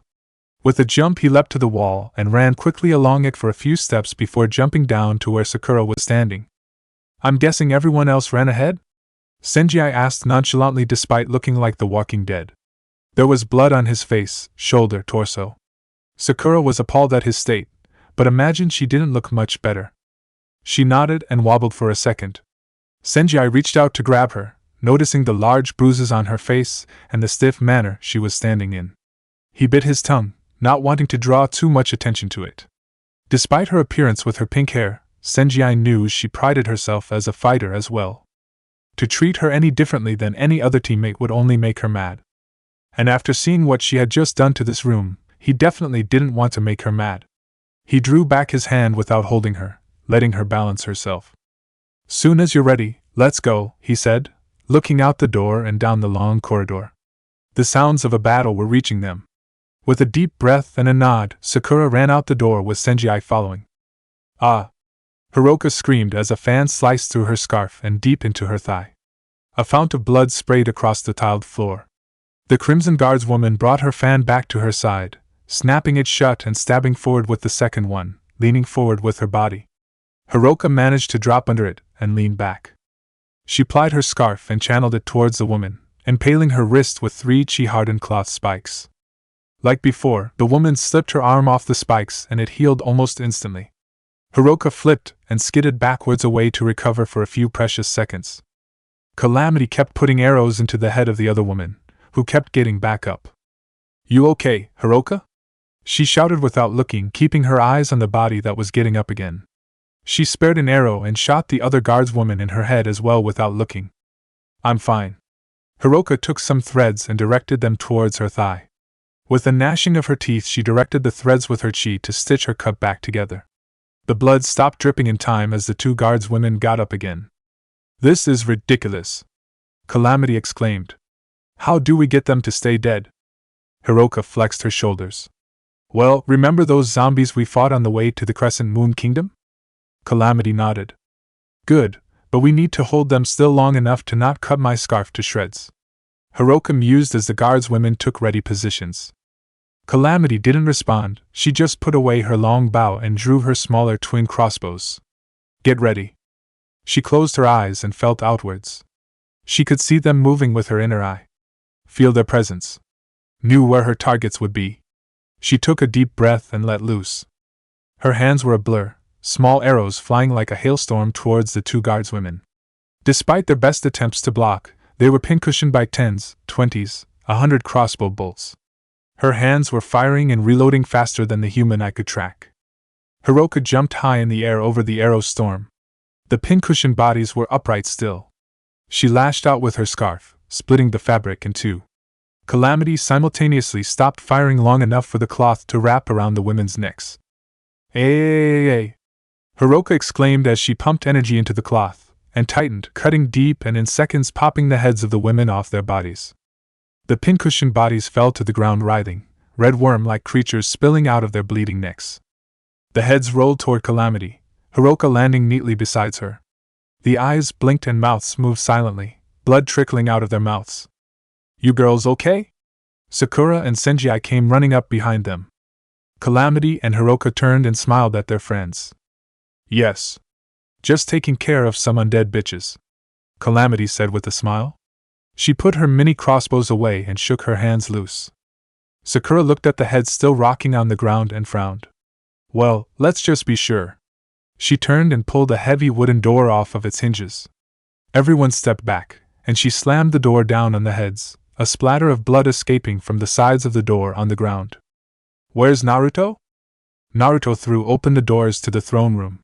He spied 4 figures in the middle of the room, only one of whom he was happy to see. "Nagi!" Nagi was in a kneeling position, his arms cuffed behind his back. A white box-like device was strapped to his chest and pulsated with energy. Blood dripped freely from his mouth and nose, one eye swelled shut. Naruto also noticed a slight lean to the right, telling him that his ribs were probably cracked on that side. All in all, he was beat to hell, but at least he was alive. Naruto recognized Lash, the tall man they'd met before, but he didn't know the other two. Judging from the red and black gear and headdress the man on the left wore, he was probably the Blood King. The other man stood beside Lash and bore more than a passing resemblance to him. Noik and Kenichi entered the room and stepped off to the side. The assassin gave Nagi a look and allowed himself to frown. This lack of respect for an apprentice of Senanju would need to be rectified. Blood would be spilled today. He glanced at Naruto and decided to let the Tenshikage have first right of retribution as the boy was his friend. If the Tenshikage fell in battle, Noik would avenge him as well. He turned to Kenichi, who was watching everything wide-eyed. Apprentice, do not move from this spot. No matter what happens here today, do not leave the stone tile your feet are on, he said quietly but firmly. Kenichi looked him in the eyes levelly, without blinking, and nodded. Satisfied, Noik turned back to observe the coming battle. Ah! The Blood King cried out.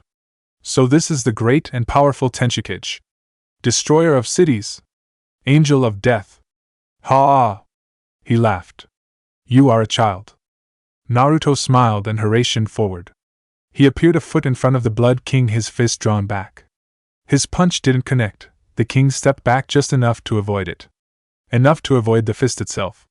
Naruto grinned feral as the chakra burst he put into his punch slammed into the king, sending him crashing to the ground. Naruto glanced to the right and saw that neither Lash nor the other man made a move to help. He bent quickly and cut the ropes off of Nagi. He got a good look at the device on Nagi's chest and, not being able to immediately decide on what it was, figured it couldn't be good, so grabbed it and ripped it right off. Nagi took a huge breath of air and looked Naruto in the eyes.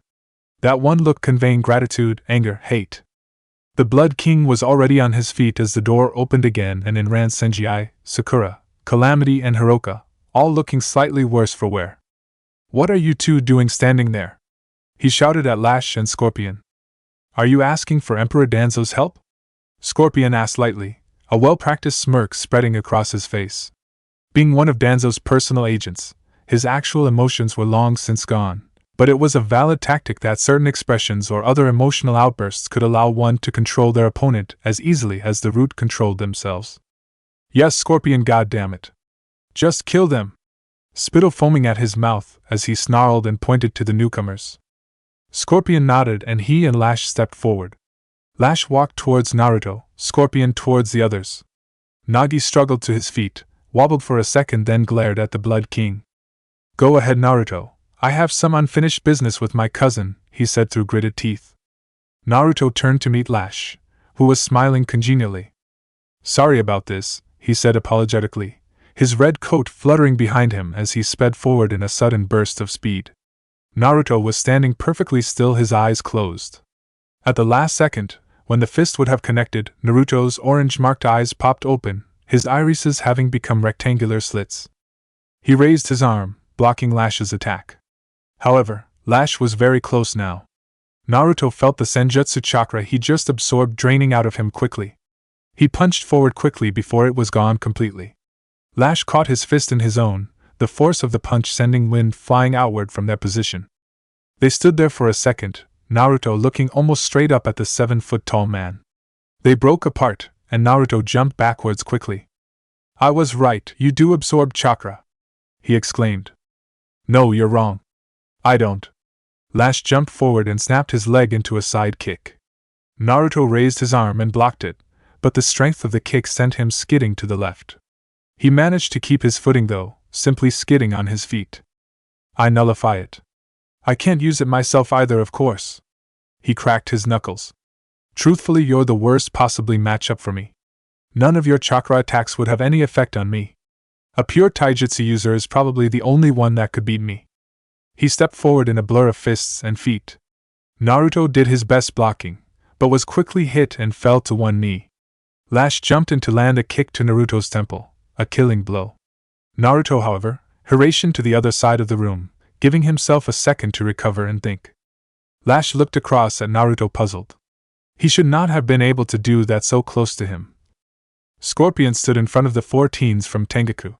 He smiled and motioned for anyone to come attack.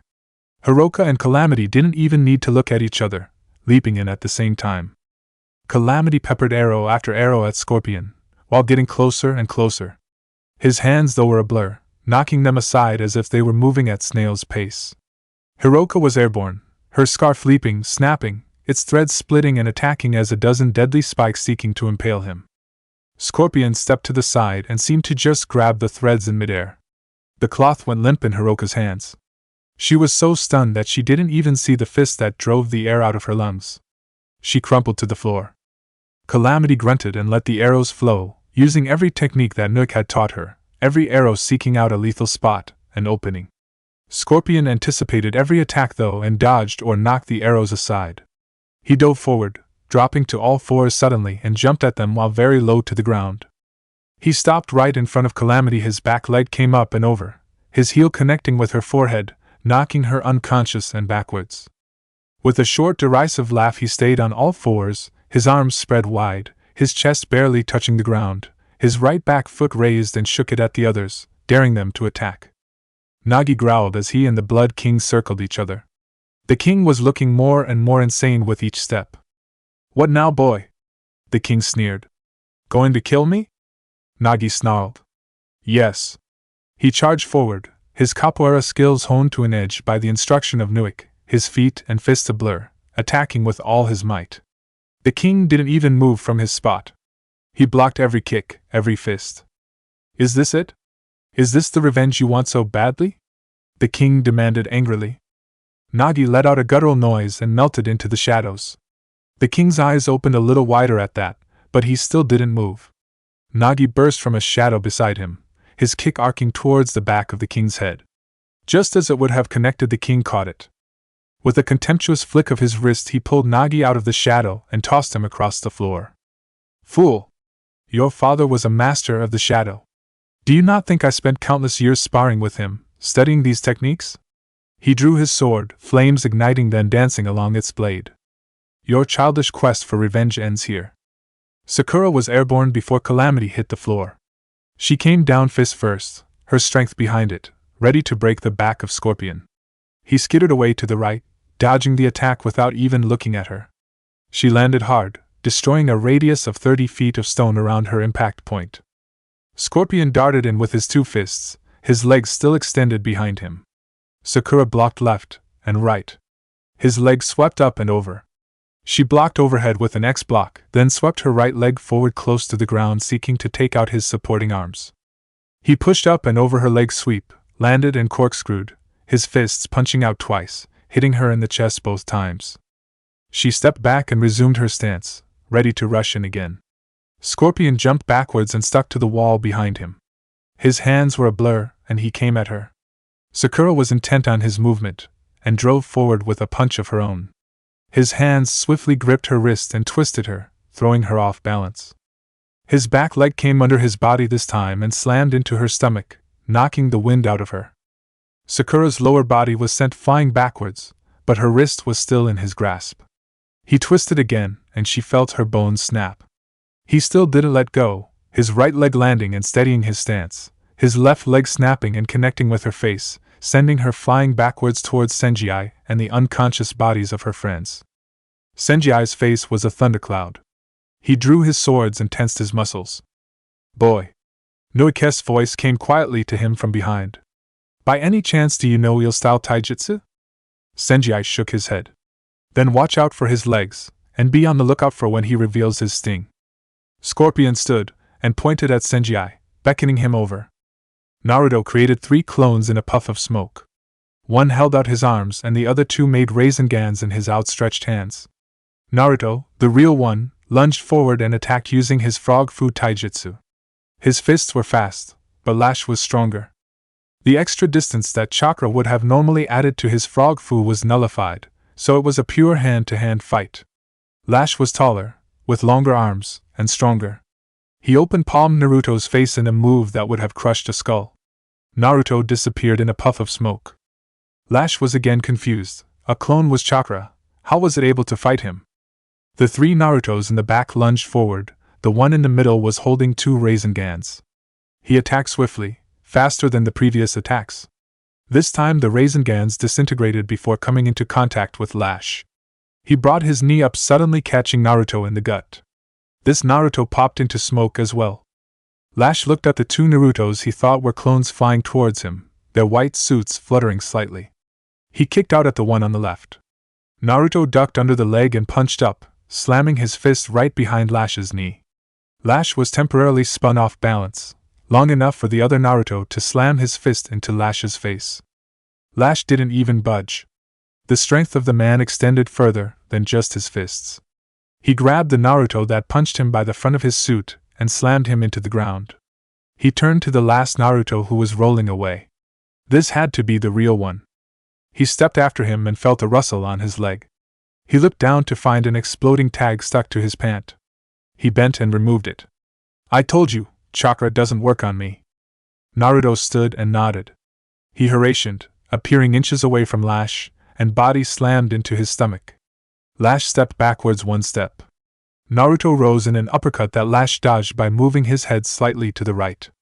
Lash caught him around the body, then bent backwards, slamming Naruto head first into the ground, cracking the concrete. Naruto disappeared in a puff of smoke, leaving Lash confused. He looked around and saw no more Narutos. "Up here!" Naruto called out. Lash looked up and saw Naruto was standing on the very high ceiling of the throne room.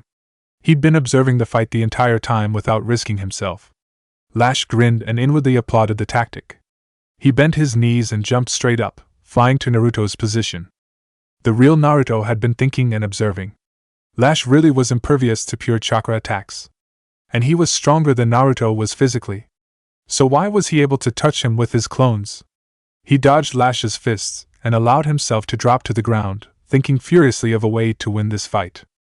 Nagi spun, swinging his legs around and around at head level, moving in closer to the Blood King. The king swung with his flaming sword. Nagi dodged it. Nagi, in a front-facing position, swung his left leg forward in a sweep. The king lifted his front leg to avoid the sweep.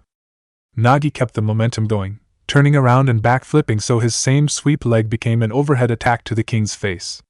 The king slapped the leg away with his free hand and brought his sword in for an attack on Nagi's torso. Nagi collapsed away from the strike and disappeared into the shadows. He burst out of the shadow behind the king. His legs swept in again, trying to make contact with the king's side, under his raised arms. The king did a quick step and moved forward, out of range of Nagi's attack. Better, but not good enough. The Blood King chuckled. Senjai moved faster than the eye could follow, his flash step taking him directly into Scorpion's path. The ninja, however, was expecting him and flipped, his leg driving into Senjai's midsection before he reached optimal attack distance. The wind was knocked out of Senjai, making him double over. In quick succession, Scorpion's legs hit him on the right side, thigh, torso and head, followed by a spinning leg sweep. Senjai fell to the side and rolled quickly to his feet, his swords crisscrossing in a defensive sweeping manner, preventing any further attacks for a few seconds while he regained his footing. Scorpion danced backwards and smiled. He lunged forward again smoothly and ducked and weaved, avoiding every swing of Senjai's Kodachi. His hands snaked in attempting to land a strike on Senjai. The swordsman from Tengaku swiped high with his right Kodachi. Scorpion bent at the waist and slipped underneath it. Senjai swiped at mid-level, a move that would disembowel a lesser opponent. Even as he swung, he knew he'd miss. Scorpion snapped forward and lifted his lower half above the swing, his hands slamming into Senjai's chest, sending the swordsman flying backwards, tumbling across the room. Scorpion stood up slowly. He smiled wryly as Senjai struggled to get to his feet, noticing that a wound had opened up on his chest, it looked like, for blood was dripping to the ground. Senjai held his swords firm and tensed, snapping into an attack-ready position. Scorpion nodded in respect and stood straighter. He reached behind his back with both hands and pulled out two round things. With a snap, he unraveled them to reveal two black whips. He snapped them left and right, sparks flying where the tips hit the ground. Senjai looked closer and saw that the tips were coated in some form of metal. Grimly, he prepared to attack. He held on to his swords tightly, pushing his energy into the blades, activating them. They began to glow a bright blue, the energy emitting a low hum. A whistle and a sharp crack from Scorpion's whip forced Senjai to dodge sideways. He landed lightly and burst forward. He thrust the blue-lit blades in a curving motion that would remove arms from shoulders cleanly. Scorpion slammed his foot into Senjai's face, the reach of his legs longer than the reach of Senjai's arms plus the short swords. Senjai's momentum stopped as if hitting a wall. He changed direction of his swords in an attempt to cleave Scorpion's leg into 3 pieces. Scorpion retracted his leg faster than Senji thought possible, but timed Senji's attack so well that as his swords passed the peak of their attack his other leg came in and snapped Senji's head backwards. He felt his body flying through the air through a growing haze in his head. A whistle and sharp sting told him that one of Scorpion's whips had grabbed him around the ankle. Instead of a controlled fall, he was yanked and slammed hard into the stone floor. Another whistle and he felt a searing pain across his face. He rolled quickly away and onto his feet, swords raised. A slow trickle of blood made its way down his cheek. Senji realized how close he just came to losing an eye. Scorpion smirked at him, pointing to his own eye mockingly. He snapped the 2 whips, crisscrossing them in front of and behind him, the whip cracking becoming more and more rhythmic. Boom. Boom. Boom. Boom. Boom. Boom. Boom. Boom. Boom. Boom. Boom.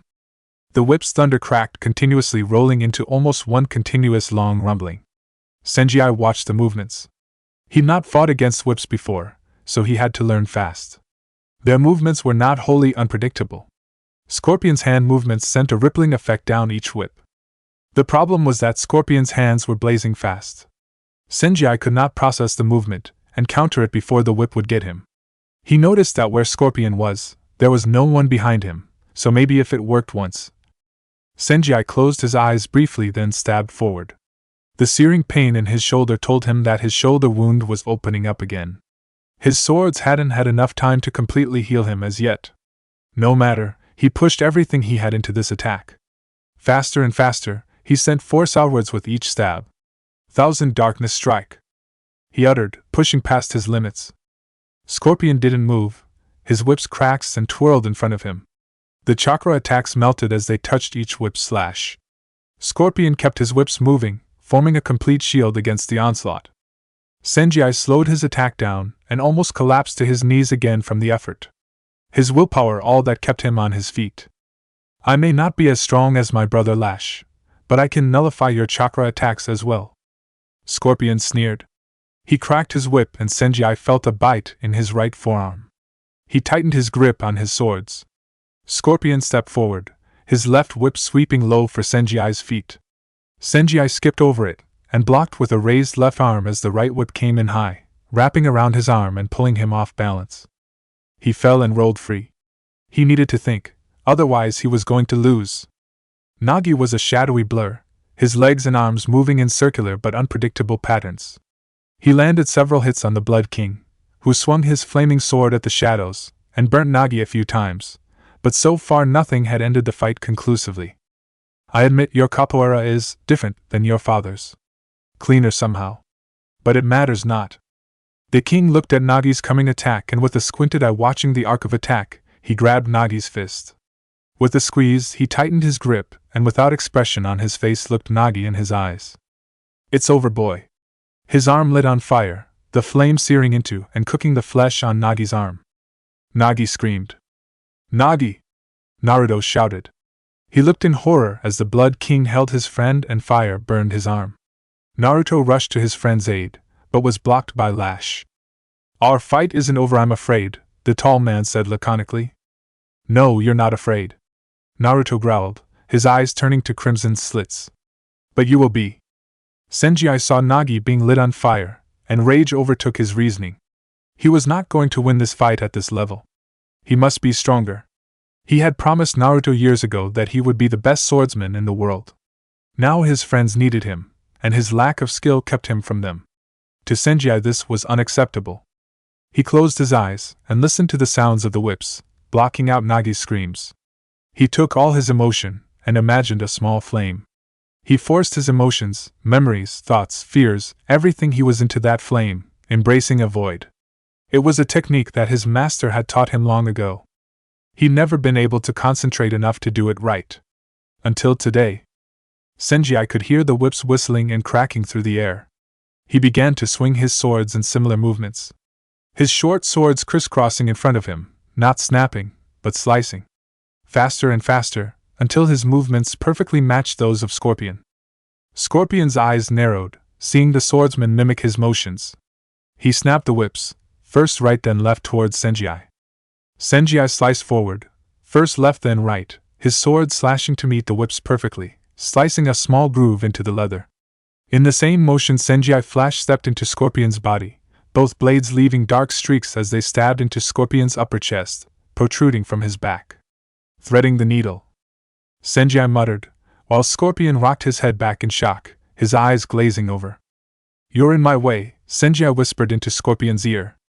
Naruto exploded forward so fast his feet were not even touching the ground, his charge kicking up a lot of dust in his wake. Lash moved to punch the charging boy in white, but was taken aback when he saw a red glow start to seep into the white blur. He changed his mind and instead tried to catch Naruto's punch. He succeeded, sort of. Naruto's fist slammed with concussive force into Lash's palm. The thunder crack that followed was deafening. Lash felt pain. Naruto followed up with another punch. This one didn't have the momentum of his charge, but that didn't diminish its strength. Lash caught it as well and felt the shock through his very core. Naruto was now covered in the red glow, his eyes crimson slits, his face a mask of rage. Lash frowned. Naruto was a Jinchuriki, something that Scorpion had neglected to mention. He willed himself to start dissipating Naruto's chakra, but to his surprise there was very little effect. Naruto's hands twisted and gripped his. He began to lift Lash off the floor, his strength, instead of decreasing, actually increasing by the second.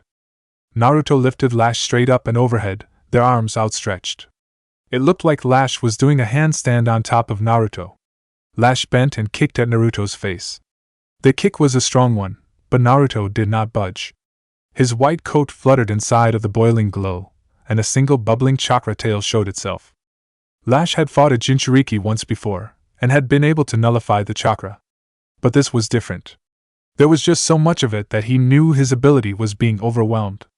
Like a hot stone that could evaporate a few drops of water, he was useless in a torrent such as this. Lash looked over and saw the movement when Senji impaled Scorpion. With a curse he pulled himself free of Naruto's grasp and dashed over to his brother. Senji was pulling his swords free and backed away from the new threat. Lash caught Scorpion before he hit the floor. His brother was still alive, but barely. He looked around the room. Naruto was growling in his direction, and the swordsman was tightening his grip. He looked Naruto in the eyes. "See to your friend." He grabbed Scorpion and put him over his shoulder in a fireman's carry, and ran out of the room heading for the nearest medical treatment. Naruto's eyes snapped back to where the Blood King was destroying Nagi's arm.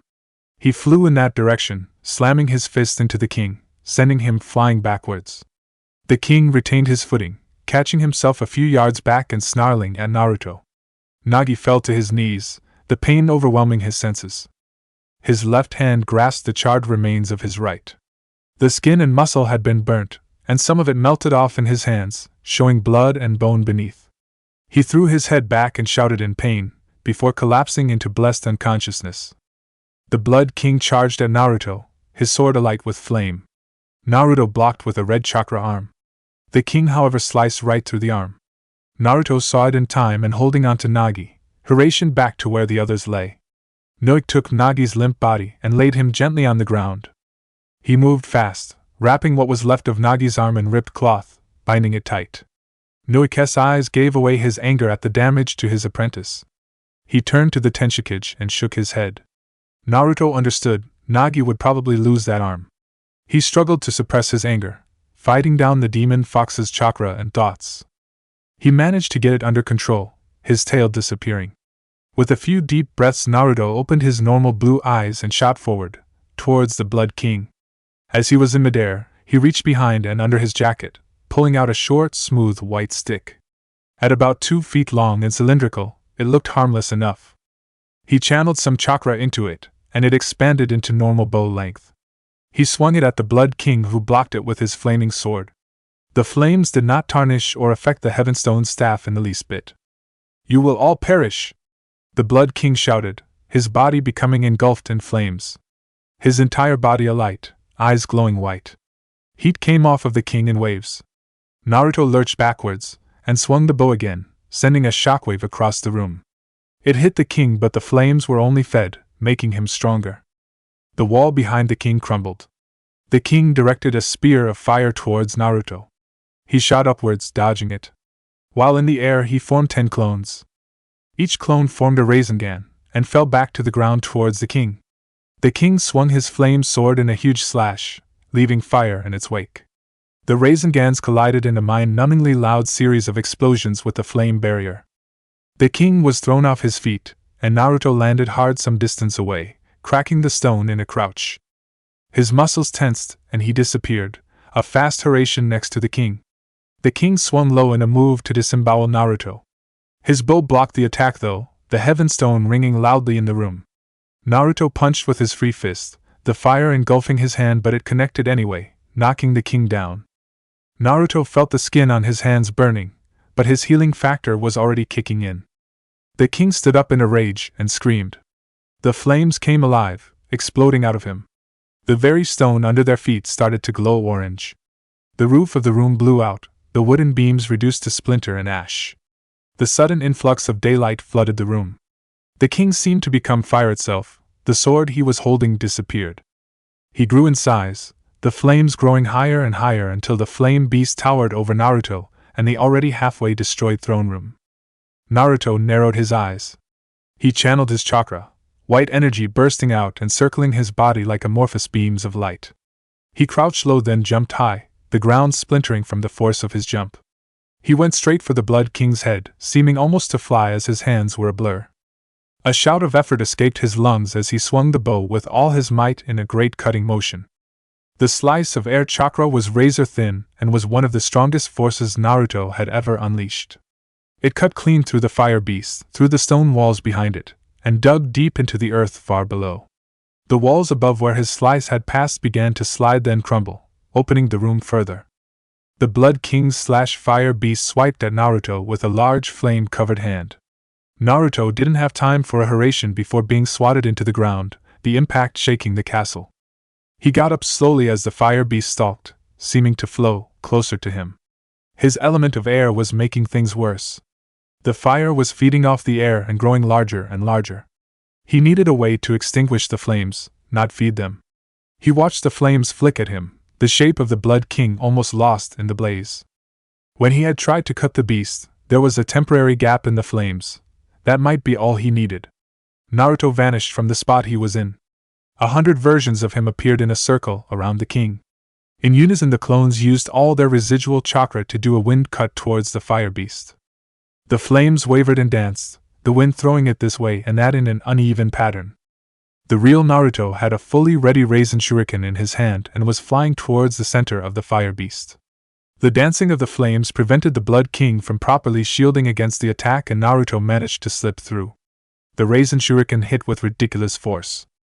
Naruto Hiraishined away from the point of impact just as the explosion began to swell exponentially. The shriek of the fire beast reverberated through the whole city, its cries of anguish suddenly drowned out by the high-pitched whirring of the Rasen Shuriken decimating his chakra-induced fire form. After 30 seconds of agony, the Blood King was forcibly reverted to normal size and fell to his knees. Naruto appeared 10 feet in front of him and stood still, watching the king gasp for breath as he bled out from multiple wounds across his entire body. His white jacket fluttered behind him, the breeze making its way through the crumbled walls and missing roof. He should be rushing in to finish him off, but he wanted the king on his feet, to see his death coming. Fool! The king spat blood at Naruto. You pause now. Your hesitation has cost you your friend's life. The king moved faster than Naruto thought was possible for someone who had just been hit by his Rasen Shuriken. The king's sword was drawn and, while not on fire, was still deadly. He lunged straight for where Nagi lay unconscious, wrapped in bandages. Senji moved to get between them, and Noik grimly looked towards the charging king. The old assassin had seen this scenario played out before. He knew he would not have to step in. Naruto appeared between Nagi and the king, his Heavenstone staff out again, and already extended. Naruto's face was a mask of rage, angry at the king for attacking his helpless friend. He slammed it hard at the king, stopping his attack dead in its tracks. His sword raised over his head, the king blinked and looked down. He let the sword fall. The Heavenstone staff passed clean through his chest, and out his back, its smooth surface unstained by his blood.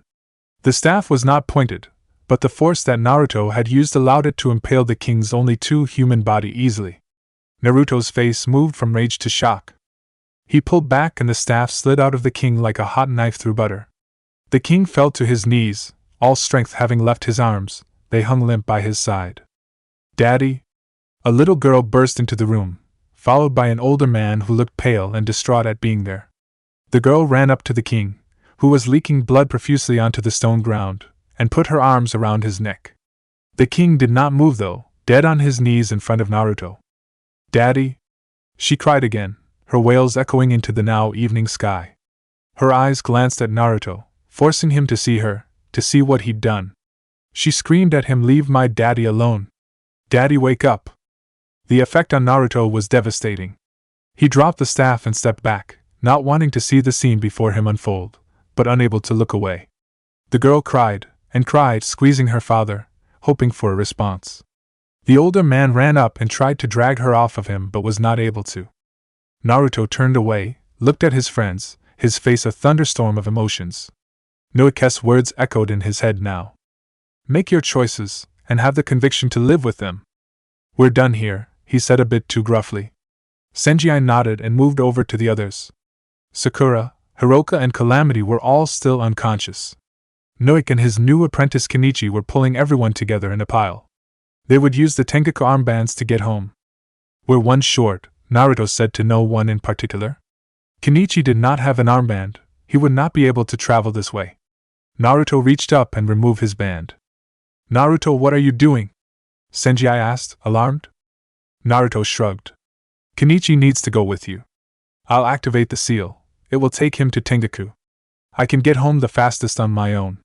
I'll Hiraishin all the way there and use clones if I need to." Senji shook his head. "I'll come with you." Naruto looked at Senji with emotion-filled eyes. "Our friends are hurt, so are you. Go home, make sure everyone is alright for me.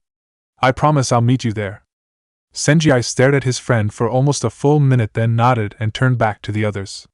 He knelt down by Hiroka, touching her gently and making sure she was okay. Then he grimly held on to all of the girls' team as he activated his seal, and theirs. A second later they disappeared. Noik stood, satisfied that Nagi would be okay for now. He walked over and bowed to Naruto. "You have protected your friends," he said quietly. "You had my services before. Now you have my respect." Naruto smiled weakly and nodded at him, motioning for them to get going. Noik turned and to his credit did not look back. He, Kenichi and Nagi disappeared. Naruto, Tenshikage of Tengaku, almost collapsed to his knees. He willed himself to keep standing and turned to face the girl. The old caretaker had managed to rip her off of her father.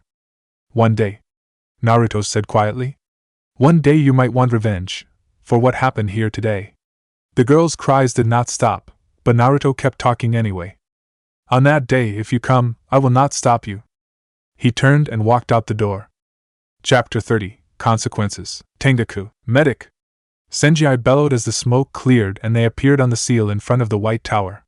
A Naruto clone was nearby and nodded, using Hiraishin to get Tsunade as soon as possible. Senji watched him for a second before turning back to the girls' team unconscious at his feet. They did not seem to be badly hurt. Sakura had one eye swollen shut, a small trickle of blood coming from her nose. She probably had a few ribs broken from her earlier fight. Calamity was out cold, but seemed otherwise unhurt. As too was Hiroka. Senji was more concerned for someone else.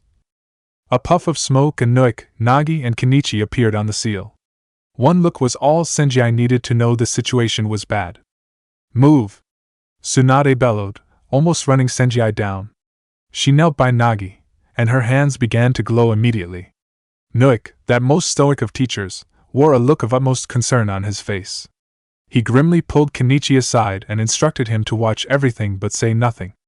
Shizen and another young girl ran up behind Tsunade as well as a few more Naruto clones. Tsunade turned her face serious. "Antiseptic, morphine, splints. I'll have to field dress this before we move him to the operating room. Shizen, prep the room. Find a blood donor." Each word was barked firmly and quickly. She spared a glance at the others, pausing for a second longer on Sakura with a frown, then at Senji. She didn't say another word though, working at a pace that only someone of her skill could maintain without making mistakes. After a feverish 15 minutes she leaned back and pointed to the Naruto clones, who Senji now noticed were carrying a flat board. Move him to the hospital's prep room without jostling him. Now! Senji let out a breath he hadn't realized he'd been holding. His adrenaline was beginning to fade, and the dull, burning ache of the healing his swords gave him was kicking in. He wobbled on his feet for a second. Tsunade glanced at him. Go to the hospital as well. I don't know if all that blood you're covered in is yours, but everyone here is going to be admitted until I say otherwise. He didn't bother arguing, instead bending to lift Hiroka in his arms, and locking eyes with Tsunade for a second he nodded and walked slowly to the hospital, which was mercifully not far. More Naruto clones showed up to help carry Sakura and Calamity, cradling them gently yet moving swiftly. Noik nodded to himself grimly and turned to a quiet Kenichi. Do you understand why I wanted you to watch this all? He asked. Kenichi looked up at him sadly. I'm sorry, Sensei. I do not. That is okay. For you are as yet a newborn, eyes awakening to the world of the sun source. He waved his hands at the burgeoning city. This place is called Tengaku. I make my home here. This whole city was created by the Tenshikage, with his bare hands and his will. He has shown himself to be a man of supreme honor and heart. A man worthy of my services. What did you think of him? Kenichi grinned. He was amazing. I've never seen anyone fight like that. A little scary. Yes. He is a formidable opponent. He and his friends have paid a price today. He looked out over the city. A hefty price. Blood country. Naruto walked out of the palace onto the grounds. The soldiers that were still nearby did not attack him. In fact, they hardly even noticed him. They were too busy ransacking the palace, stealing anything of value. Part of the castle still burned. Naruto couldn't decide if the fire was the soul of the Blood King raging against his death, or just a remnant of their battle. Regardless, it was consuming the place. Outside in the streets, word was spreading of the king's death, and the only word to describe the reaction was pandemonium. Looting was widespread, there were killings in the street, screams and explosions from buildings near and far.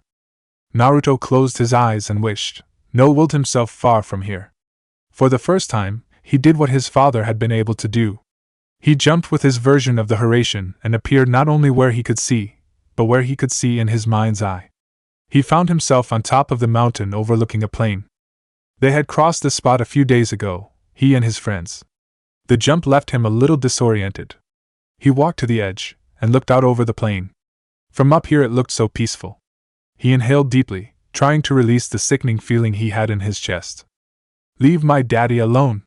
The little girl's voice echoed in his brain, each syllable stabbing him, gouging at him. A plume of smoke erupted in the plain, then another, and another, and another. As he watched, the scattered villages began to burn. He imagined the sounds of people screaming. He shouted into the wind. Stop it! And again, stop! Without thinking, he began to suck a natural chakra, pulling it in from the four winds. Taking it in as one would breathe. More. And more. Naruto! The voice in his head shrieked at him, clawing its way out. Stop! You'll destroy us both!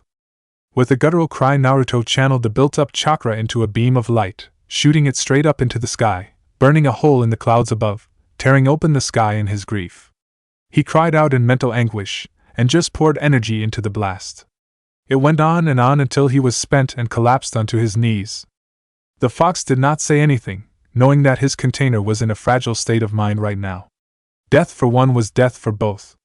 But he marveled at the amount of power the youngling had just unleashed. Enough power to rival even himself. Perhaps there was a way after all. He grinned and decided to lay low for a while. Magnus' day would soon come. Tengaku. Tsunade emerged from the operating room several hours later. Her scrubs were covered in blood, her hands ripped off the surgical gloves. The entire Tengaku Council was there, as were all the members of the girls' team, having all woken up. Senji stood grimly and still as a statue in one corner of the room. His face was a thundercloud of concern. The old witch Granny Sarah was there, her two bodyguards left outside the building. Noik stood by himself across the room. He'll live. He suffered a tremendous amount of blood loss. The left side of his body has second-degree burns. His left arm. She swore. Well, everything after the elbow was useless. Every muscle and tendon was burnt to a crisp and atrophied. I tried, but she looked over and met Senji's eyes. I had to take the forearm. Senji nodded in acknowledgement but made no other motion. Nook looked pensive, and turned his back to leave. Let me know when he wakes up. We have already lost today to training. I won't tolerate laziness, he said in parting, not slowing down as he walked out. Later, Senji stood by himself in the open training field. The wind fluttered his jacket. His swords were drawn, but again he stood motionless. His mind, though, was a maelstrom. Naruto had not returned as yet. His Hiraishin should have brought him home already. Nagi had lost an arm. His friends. He'd let down his friends somehow. The swords had a gentle blue glow to them in the dark of the night. He looked at them. Despite having these powerful swords, he'd not been fast enough, not been good enough. What troubles you, Senji? Tenchi asked as he approached. He'd been actively looking for his brother's former pupil a long while now. I failed today. His grip tightened on his swords, his knuckles turning white. You survived. Everyone came back alive, Tenchi said reasonably. Nagi lost an arm. Senji shouted at him. Naruto is Kami alone knows where. And Blood Country, the place we were trying to save from a tyrant, is tearing itself apart now. How is that your fault? Tenchi demanded of him angrily, stepping in. You forget your place. Senji was taken aback by Tenchi's anger. You are a soldier. Your friends are warriors. Naruto is the Tenshikage, the most powerful man in this village. Your friends step into battle not needing you to protect them, but to fight with them. To be by their side. Do you think them cowards? Needing your protection? Tenchi stepped in, resting his arm on Senji's shoulder. You once swore an oath to protect Naruto. You are upholding that oath by being his friend. Senji frowned, letting his anger dissipate, feeling it wash away from him. I must be stronger. I almost lost. I was losing. Master Nook came to me about that, Tenchi admitted. Senji looked stunned. Why? Tenchi shrugged. He mentioned something. He said your face when you were about to lose was peaceful as stone. Your movements became as a wraith, certain as death. Tenchi watched Senji closely for a reaction. I was able to use the flame, Senji admitted. Tenchi smiled. Ah. I thought as much. The flame and the void. Where all concerns, all emotions, all thoughts, even the concerns of life and death are fed into the flame. I'm impressed you were able to attain it. I myself was never suited to such a technique. I'm too emotional. He winked at Senji. A pity my brother could never finish his training of you. He was a true blade master. Senji shook his head and looked away. I know you still blame yourself for what happened. But it is as I've said here tonight. A warrior needs no one to protect him. Just to fight alongside him. I must get stronger to fight alongside Naruto, sensei, Senji said quietly. Yes, Tenchi nodded, you must. He reached behind his tunic and pulled out a small map and a letter addressed to someone. This he handed to Senji. There is a small village, hidden in Wind Country. You will go there and look for this man and deliver this letter. Tenchi looked at him with steely eyes. You will wait for a reply to bring back to me. Senji looked at the documents. But Naruto hasn't returned. I should wait. And Nagi. No. You will trust the Tenshikage to take care of himself as he must. This you must do. You leave immediately. As for Nagi. Tenchi grimaced. The old assassin has his own plans for him. He will be fine. Konoha, report. Danzo barked to the 3 root ninja before him. News from Blood Country. The country is no more. The Blood King was killed by the Tenshikage. The population has gone mad and turned on itself. There is no order, nor civilization anymore. Roving bands of former militia loot and pillage. Scorpion is in a field hospital with our northern army. He clings to life. Danzo smiled. Direct our armies to cross the lava fields into blood. The gem mines are close to the border in the northeast. Seize those. Let the rest of the country burn itself out. What of Scorpion? The root ninja asked. Oddly enough, Naruto accomplished the task I sent Scorpion to do. Ahead of schedule as well. When he is healed, send him back here. Danzo turned to the other 2 ninja. Updates. Our spy in Sunagekyo claims that there is some activity going on with the Kazekage. The village is locked down to all incoming and outgoing visitors. Our spy will not be able to contact us for a while. Danzo grunted, but moved on to the other ninja. Wave Country remains behind the Forbidden Zone. We had a scout make it into the village, but he has not checked in and is presumed dead. Danzo waved his hand. That's fine. Once they make no moves, I will deal with them soon enough. With the mines of Blood Country at my disposal, I have no need of trade with the Crescent Moon Kingdom. Our treaty will be worthless. We will move against Wave.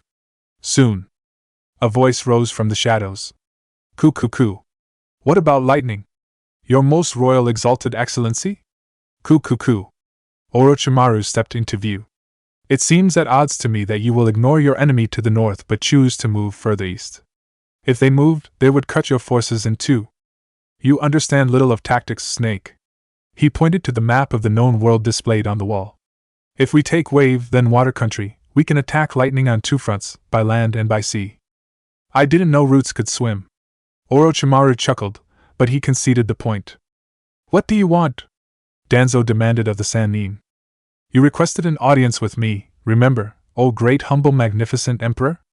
Orochimaru bowed in mock reverence. Danzo scowled. Yes. He dismissed his root ninja. Once they were alone, he turned and looked hard at Orochimaru. What are your plans for the Uchiha boy? He asked bluntly. Orochimaru smiled wide. Why, I believe that's my business, and our arrangement was that you'd leave me to my business and I to yours. Danzo nodded. My sources tell me you need to replace your physical body regularly, and it does not take a genius to figure out that you're grooming the boy, most likely to have access to the Uchiha eyes. Am I right? Perhaps. Orochimaru moved lightly around the room, touching the world map. I have a proposition for you. Danzo cracked a rare smile. One that even you may like. I'm listening. Danzo reached into his desk drawer and pulled out a jar. He tossed the jar to Orochimaru. The snake Sannin held the jar aloft, and allowed a look of surprise to show on his face. Two perfectly preserved eyeballs floated in the language. It was the shape of the irises on the eyeballs that struck Orochimaru. Uchiha eyes. Sharingan! He exclaimed. Yes. Salvaged a long time ago, Danzo confirmed. Why do you give me this? Orochimaru asked suspiciously. I want my top soldiers to have these eyes. They are unfortunately, not only in limited supply, but also not always the most compatible. You're a scientist. I want you to recreate these eyes, and find a way to implant them into soldiers of my choosing. Orochimaru held the jar and looked at Danzo across the room, his mind racing with all the possibilities. What does this have to do with Sasuke Uchiha? Danzo frowned. I have no guarantee of your success. I have to think of the long game. I would use him as a breeder, mixing with the lineages of my choosing. I'm sure we can find you a suitably powerful body to replace his, and well, if you can't duplicate these eyes, you can keep them. Orochimaru chuckled. I see. He held the jar up to the light, marveling at the prize inside. We have an agreement. Coo coo coo. There it is. The shadow moved through the mountain rocks like a gust of air. The noonday sun shone brightly, making every shadow that much darker. The shadow, though, it paid no heed to the direction of the sun, instead jumping from one object to the next, as if projected from high above. The three IWA ninja that were on patrol south of Konoha had spotted the elusive shadow half an hour earlier, and had spent the time tracking it. It was almost certainly an enemy spy or scout. One ninja saw the movement and threw his daggers. They passed through the shadow as if it wasn't there at all. Shit, it's not corporeal. The shadow took a human shape, and a kunai flew from the center of it, embedding itself hilt deep in the eye socket of one of the ninja. Before the spray of blood hit the ground, the shadow had melted back down to the ground and was moving swiftly away. It got lost in the forest where the ground was thick with shadows. After a few minutes looking in vain, and a couple more losses, the IWA nin gave up pursuit. They'd have to report this, whatever it was. The shadow was out of sight of the ninja no more than 10 seconds before it began to flicker, its shape clearly human, flashing between a normal person and a shadow like a strobe light for a few seconds before the man collapsed into a heap on the ground panting. Sweat dripped off his nose, his shirt drenched and stuck to his body. Shikamaru turned over facing the sky, his last kunai in his hand. This was monumentally stupid. He thought to himself. This technique was powerful, but it had a limit. It drained his stamina to the point where right now, he didn't think he could move even if he wanted to. He panted hard. Breathe, he told himself. I can't stay here. After a minute he rolled over and pushed himself to his feet, stumbling through the heavy woods, going back to his isolated bunker. He allowed himself a small smile. His skill was growing in a direction he'd not anticipated before. The Kage Karada no Jutsu had potential. The dark forest, a pack of two legs. The image raced across the minds of every wolf in the area. Kiba jerked his head in the direction they were seeing. Wolves didn't think the same way that humans did. Or even dogs. They didn't use words, but images and feelings through sound and scent. His time in the wild had taught him many things about the nature of animals. Akamaru as well. The two were no longer owner and pet, but pack brothers. Kiba just happened to be handicapped, having only 2 legs and therefore slightly slower. But he made up for it with his agility and mind. The pack of 2 legs looked like a squad's worth of fighters, passing through the forest. Once they left well enough alone, Kiba and the wolves would do the same. Dead? The feeling passed electrically through the pack. Kiba saw the image. The group had captives and had just killed. He and Akamaru raced through the foliage, their paws making no sounds on the leafy floor. It took only 2 minutes for him to find them in a small clearing deep in the forest. There were 7 bandits, and 3 captives, a man, woman and child. Except the man was impaled on a large spear and 2 men were dragging the woman away from the child who was screaming. The smell of blood was strong. Kiba and Akamaru charged. His attack was silent. He let no growl escape his throat. No sound betrayed his presence. The first sound anyone heard was the first bandit's throat being ripped out, and Kiba was already moving on to the second. Akamaru had grabbed one by the skull, clamping his jaws down tight, and his fangs pierced the bone and cracked the skull. His screams were sickly and terrifying as his body thrashed and failed hopelessly against the giant dog-wolf hybrid holding him. What the fu? One man managed to get out before Kiba jumped onto his chest, his clawed hands crossed and holding onto either side of his face. He ripped the man's face off, pushing off his chest and into a ball of twisting claws and feet, hitting another in the stomach. A sword slicing through the air almost connected with him, only his new instincts allowed him to avoid it. He rolled and came up again facing the remaining 4 fighters. Akamaru shook the man he had killed loose and stood beside Kiba. They no longer looked shocked, just angry. "Who the hell are you?" one demanded. The figure before him looked like a man, but gave off no human vibes. He was in a crouch, but he probably stood close to 6 feet tall, and was built solid, like the dog or wolf or whatever it was that was next to him. Hell, they looked a lot alike. The man's eyes, though, they were golden yellow, like a wolf. "Leave!" Kiba's voice came out as a low menacing growl. It made the bandit's skin crawl and blood freeze in their veins. Maybe he was a demon of some kind? No human's voice sounded like that. "To hell with you, whatever you." Kiba saw no reason to wait on a response. Wolves are predators, only the 2 legs wasted time talking. His hands were aflash, and in a puff of smoke he and Akamaru had joined and become a giant 2-headed wolf. The men screamed. But not for long. The woman cried and held on to her child. The sounds of the carnage had subsided. She dared not open her eyes yet. The giant 2-headed wolf would surely attack them next, and she would hold on to her child until the end. Soft footsteps approached her. "Are you okay?" The voice was that same deep, haunting sound, but it sounded softer with no menace in it. She dared to open her eyes and saw the wild wolf man standing not far away. The giant dog was sniffing at them. "Please," she cried out, holding her child tighter. "Don't hurt us." Kiba shook his head and stood a little straighter. He had to actively try to remember to be more human. Maybe it was time he and Akamaru went back? "I won't hurt you," he managed to get out without sounding too dangerous. "I will take you home." "It is time," the queen chittered loudly. The vast cavern was lit by the glow of luminescent bugs, the floors and walls a writhing mass of witnesses. Shino knelt in the middle of the room facing the queen. It had been a year, and he'd proven himself worthy. The Kikai bugs he held inside himself were buzzing with pride of their host. Not that they were alone. During the course of his training, a number of different hives had made their home within his flesh. His body had changed, But that was the price of being a guardian of the All-Hive. He'd grown taller than the average member of his clan. His body was thin but hard and sinewy, his limbs long. The customary cloak of his clan long since shed. A guardian of the All-Hive did not hide what he was.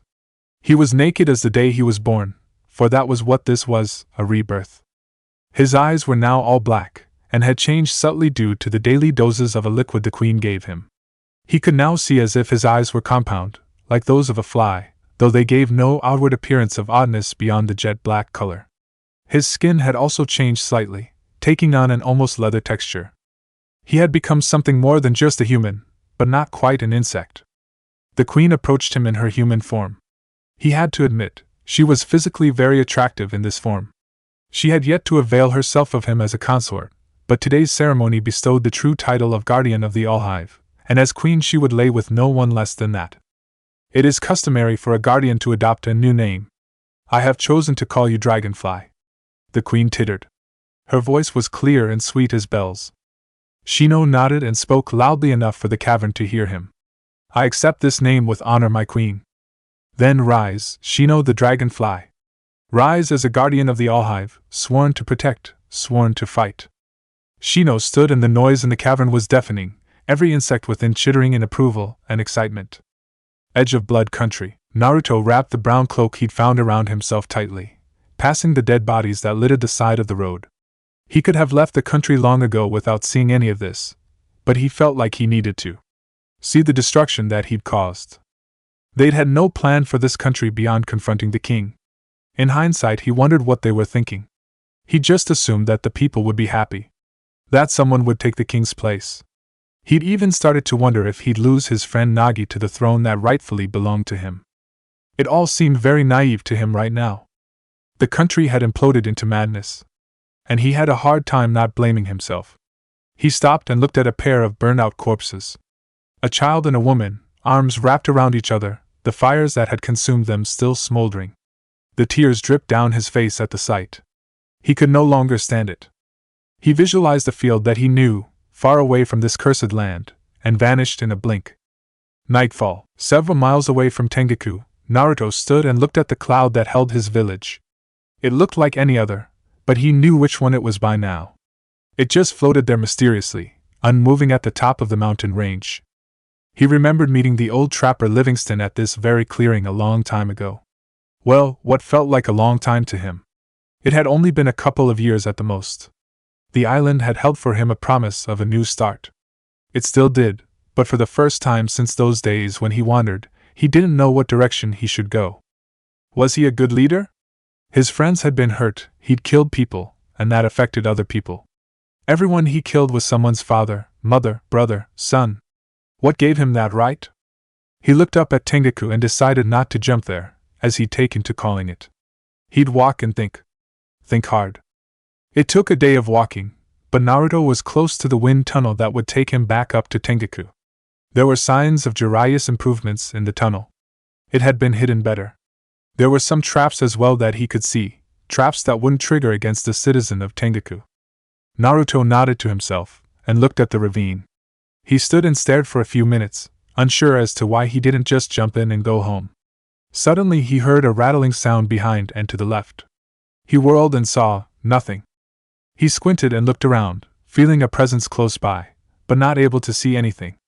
A small landslide of gravel came from the left, a little further away, as if the person was now running away from him.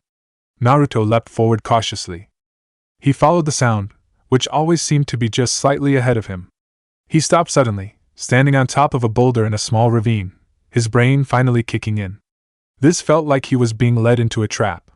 He brought his hands up to make the jutsu to create some shadow clones, when the ground beneath him vanished, and he fell. He turned his body and looked down. It was pure blackness beneath and around him. He couldn't tell how far away the ground was, but it felt far. His mind flashed back to the time he had met Livingston, and remembered these mountains were called Heaven and Hell. Maybe he was falling straight into hell? Naruto. A voice whispered in the darkness. Naruto could see nothing. He considered jumping to safety back outside, but he was very curious as to what was going on. He formed a Rasengan in his hand, the blue glow of the ball of energy illuminating his continued fall. There were no walls to reflect against, but he thought he could make out the ground racing up at him. He released the Rasengan and brought his hands in front of him, pushing an air pulse down to brace his fall. The ground did not crumble with the impact of his chakra, but the air bubble was enough to slow his fall, though he did have to brace his legs with chakra. He stood and looked around. It was still too dark. He closed his eyes for a second to get accustomed to the darkness, his senses screaming that an attack must be coming. He opened his eyes and could make out something. There was a faint glow coming off the walls. Very faint. Naruto looked at where it was coming from and saw what looked like worms, but with a faint glowing luminescence to them. Naruto. The voice floated towards him from somewhere ahead. He could see a sort of path on the ground, illuminated by the glow of the gigantic cavern he was in. He walked slowly ahead, following the path. It went on for what felt like miles, time stretching and impossible to keep track of in the darkness. He found himself in a tunnel suddenly, the same glowing blue worms crawling over the walls and in cracks. This went on for another long stretch of time. He eventually came out of the tunnel into another larger cavern. This one, however, was lit a lot better. The glow was brighter, seemed more focused. There before him on the path was a giant building, shaped almost like a castle, with towers and a main entrance. The building looked old. Like really, really old. Naruto looked around. He had no idea how far he'd traveled in the tunnels, but this couldn't be too far from where Tengaku was. He saw no one though. No one who could have been calling him. Hello? He shouted into the cavern. Hey, is anyone here? SHH, the voice came again. You don't want to wake everyone. It was ethereal and smoky, but a figure began to form in front of him. It looked like a man, but something was off about him, other than appearing out of nowhere. The man was naked, with a faint glow to his body, much like the worms that crawled over the walls. He was far taller than Naruto, possibly as much as 7 feet tall. He was built lean but hard. He looked like a warrior. Naruto could feel nothing from him though. No killing intent, nothing. Who are you? Naruto asked. The man looked at the cloaked ninja, and that was when the Tenshikage noticed he had no eyes. Not that there were no eyeballs, but that there was no space at all for where his eyes should be. That area of his face was smooth and seamless. The man said nothing, but motioned for Naruto to follow him. Come. He stepped forward to the large structure. Naruto again felt this was a trap, but was even more curious now. He followed the man into the darkness. They navigated corridors that were filled with paintings and drawings on the walls. The paintings were of men and beasts. Images that confused Naruto. Some of the pictures were of odd objects, men inside flying chariots, beasts in the stars. He decided to stop looking at the pictures and focus instead on the man in front of him. He still picked up nothing about the man, if that's what he was. They came into a room, and another man was waiting there. This one looked more normal. Naruto felt a clenching inside of him, a shock. Oh shit, the voice inside of him said quietly. Naruto hadn't heard from the fox since they'd left Blood Country, so he was surprised to hear his voice so suddenly, as well as the shock he felt coming through their connection. Who is that? He silently asked the Kyuubi. But he'd gone silent again. Naruto, the new figure said quietly. His voice was clear as a bell. Welcome. My name is Lucius. Tengaku. Nagi opened his eyes. The sun was shining through the window, a soft breeze blowing the curtains. He could see the white tower through the window. That meant he was back in Tengaku. He remembered the fight. He blacked out, and was in and out of consciousness during Naruto's fight. He saw the Blood King's death with his own eyes, and that felt unsatisfying. After the battle they'd had, he remembered his arm. He looked down and lifted, letting a cry escape his throat. The stump ended just below his elbow, wrapped in clean white bandages. He couldn't stop staring at it. Nagi swore he could still feel his fingers if he tried to wriggle them. Eventually he let his arm drop and turned back to the window. He supposed his career as a warrior of Tengaku was over. With capoeira, balance was everything and he couldn't balance himself missing an arm. Maybe Naruto would let him stay in the village anyway. He could get a job, doing something. The door to his room opened and a girl he recognized from around the village entered. How are we feeling today? She moved around the room expertly, bringing in flowers and a tray of food. When she was finished she looked at him. You have 2 visitors. She smiled then turned and left. As she walked out, in walked Noik and Granny Sarah, the old woman who'd set him and his friends on their journey of revenge. "Good morning, my lord." Granny Sarah nodded to Nagi. His face grew dark, and he was about to say something. Noik reached over and slapped him across the face. Hard. Nagi reached up with his good hand and rubbed his face. He was about to ask what the hell that was for, but one look from his master, and he knew that the assassin was preventing him from being rude to the woman. "My lord, you have paid a terrible price, but your parents can rest now," she continued as if nothing had just transpired. "The Blood King is no more." Nagi nodded and looked pensive. "But what now?" Granny Sarah cackled. "The land is in upheaval. It's no longer a country in any sense of the word. Just the newest addition to the unnamed lands, the Badlands that no one or nothing has the power to rule over." Nagi opened his eyes wider. "This is the cycle of time, apprentice," Noik said firmly. "Countries come and go. Even my humble village of Sananju is no more. Time marches on, and we people are nothing in the face of time." Nagi slumped in the bed. So it was all for nothing then. He held up his arm. This was for nothing. Granny Sarah looked at Noik and he nodded his head. "I can offer you something perhaps, that would help ease your suffering." She took off a jewel from around her neck. It was black as night, shaped like a flat coin.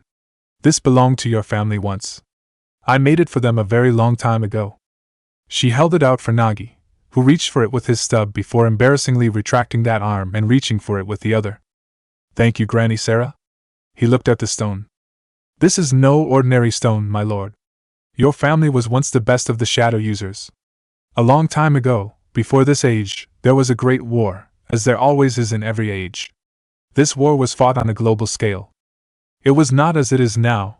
There were machines more terrifying than the worst spell of most skilled magic user, or the most powerful jutsu of the ninja arts. Devices that could wipe out a country for 1,000 years. In fact, there was once a country larger than Wind Country where the sea now hits the unnamed country. It was sent to the bottom of the ocean a long time ago. Your family survived even that age, carrying on into this one. The shadow users were all once one clan. They were formidable, once unstoppable. Imagine fighting a shadow. How would you even start? They used that skill and power to form the land of Nubia, and enforce peace there." She pointed at the stone. "This stone contains a piece of a shadow from every member of your clan from time immemorial. It was given freely, collected from even the dead through techniques we won't discuss here. But trust me when I say every single member of your clan has contributed. Including your father. This is your legacy, young Najirai. The power of the shadow users. There are few chakra users in the age we live in that could face a proper shadow clan user. Even fewer a shadow user with the power of his entire clan behind him." Nagi held the stone up and noticed that even in the sunlight, it did not glisten. Light did not reflect off of it, but instead seemed to be absorbed. Thank you, Granny Sarah. It's an amazing gift," Nagi said in awe. Granny Sarah nodded and held out her hand for the jewel. Nagi handed it to her puzzled. "This is so that it would never be lost." She held it between her thumb and index finger, and pressed it against Nagi's chest where his heart was. He felt a slow, intense burning sensation, and then it was over. He looked down and there was a small circular scar, but no sign of the jewel. "It now resides attached to your heart. I will retrieve it from your body when you die and pass it on to your young. This will be my way to pay my debt to your family." "Apprentice," Nook chimed in, "one of my ancestors spoke of a battle against such a shadow warrior. This was a very close fight that my ancestor was close to losing. Of course the glory of Sananju does not lose. But it was close enough that he spared the other fighter's life in respect. This shadow warrior was able to create weapons out of shadow. He displayed a remarkable ability to create almost anything out of shadow." He looked pointedly at Nagi. Nagi looked at his master confused for a second, but then understood. With a gasp he looked at his stump. "Do you think? I am sure with the training of the Sun Source and my expert guidance we can bring out this gift from within you. If what Granny Sarah says is true, then I have been going easy on you. There is potential within you that has not been tapped. I have decided this is because you are lazy." He looked at Nagi questioningly. Nagi's mouth dropped open and he clutched his remaining fist against his chest. He nodded after a few seconds. "Yes, master, I have been lazy." Noik almost smiled. "As I thought. It is good that you recognize this failing. You fought well against the Blood King, but your loss almost brought me great shame. This will not happen again. I have decided that you've been coddled enough in these white sheets. You are a baby now, born again to learn from the warm grace that is the sun's source. We are expecting you on the training field tomorrow morning at 5. Again he looked questioningly at Nagi. The injured warrior sat up straight in his bed, and with a zeal that would have rivaled a certain bowl-cut ninja from Konoha he practically shouted. I have rested enough, master. I am ready now. Who are you? Naruto asked as the first man disappeared, leaving him alone in the quiet room with the stranger before him. Just someone who was curious. The man got up and drifted down to him. He floated, his legs not actually moving. You have been on my mind for some time, the man said quietly as he floated around Naruto. You are not what I expected. But then, I've always been amazed at what the most innocuous of people can do in the right circumstance. Your name is familiar, Naruto said pensively. He racked his brains for where he'd heard the name Lucius before. Then it hit him. He spread his legs, stood a little lower and pointed at the man, while shouting loudly. You're one of those titans the Kyuubi told me about. Baka! Kyuubi said from inside him. Don't bring me into this.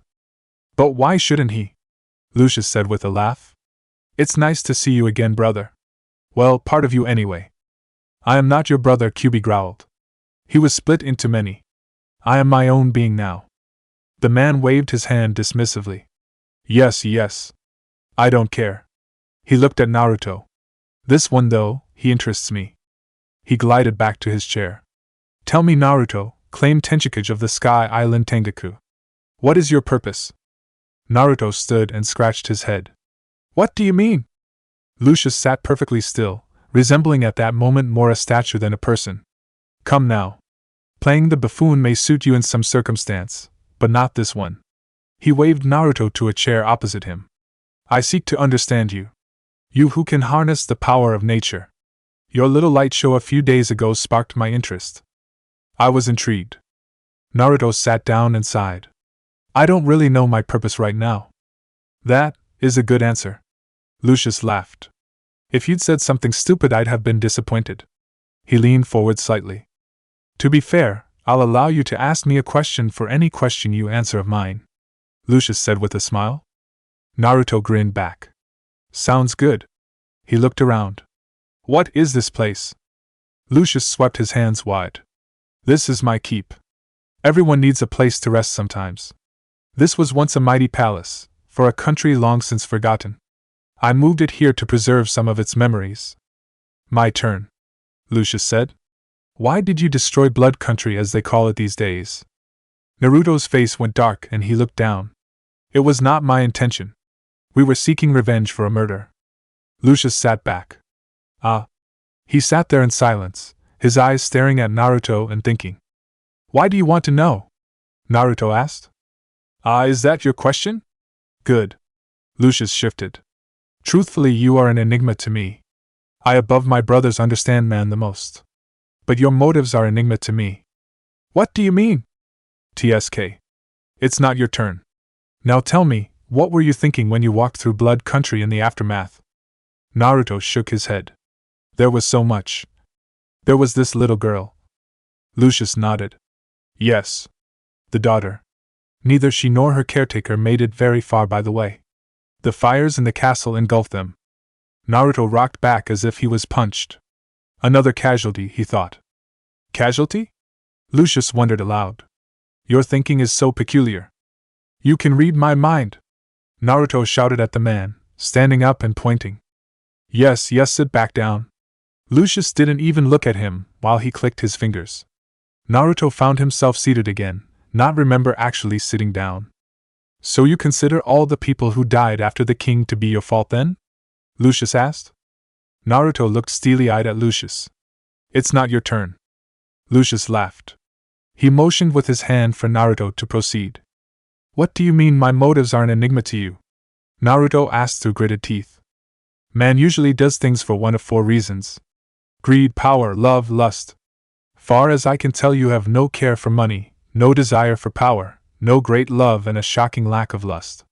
So I have to assume you do things for no reason at all.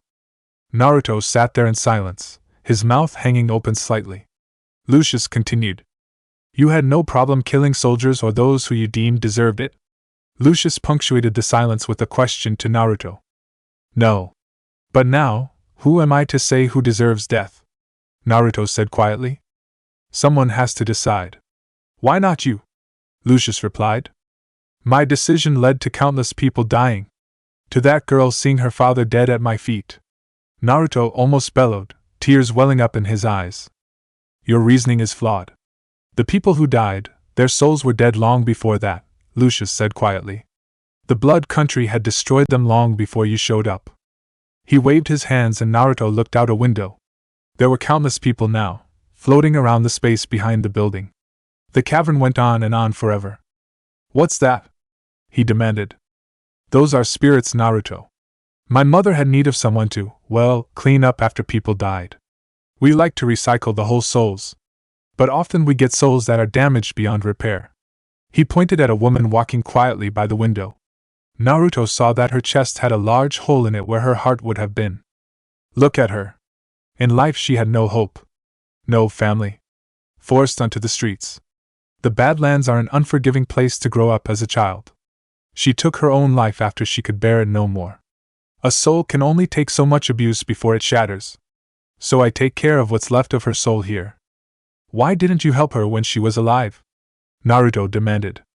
Lucius turned and watched Naruto. Why didn't you? She only died a week ago.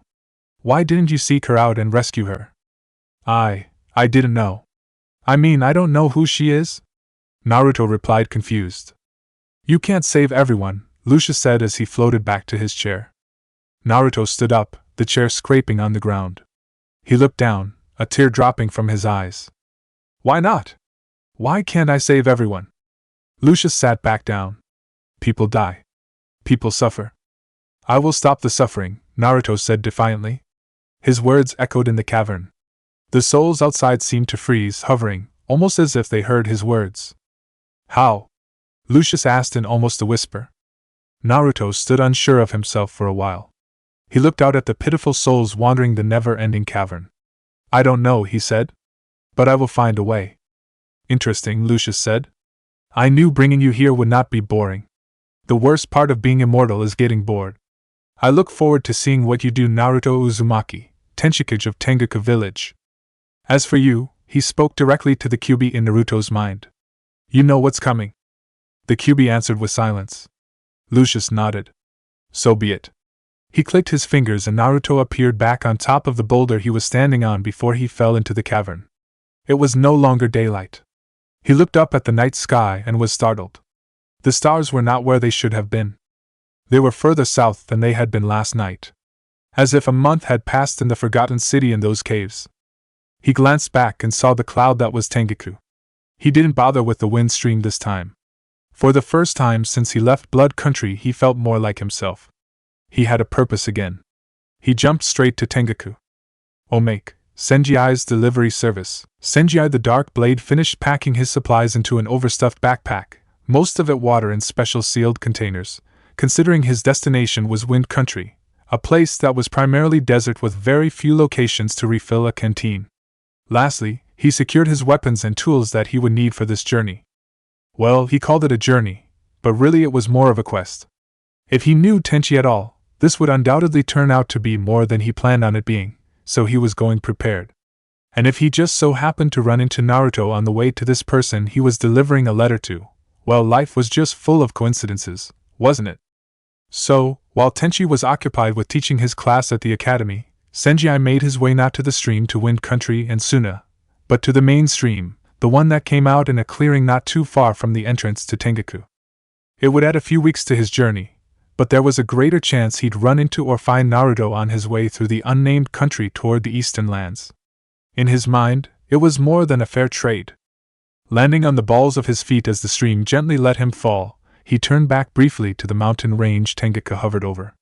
He thought he'd heard a noise like one of those sinkholes opening and shutting that were scattered throughout the area amidst the multitude of earthquakes in the mountains.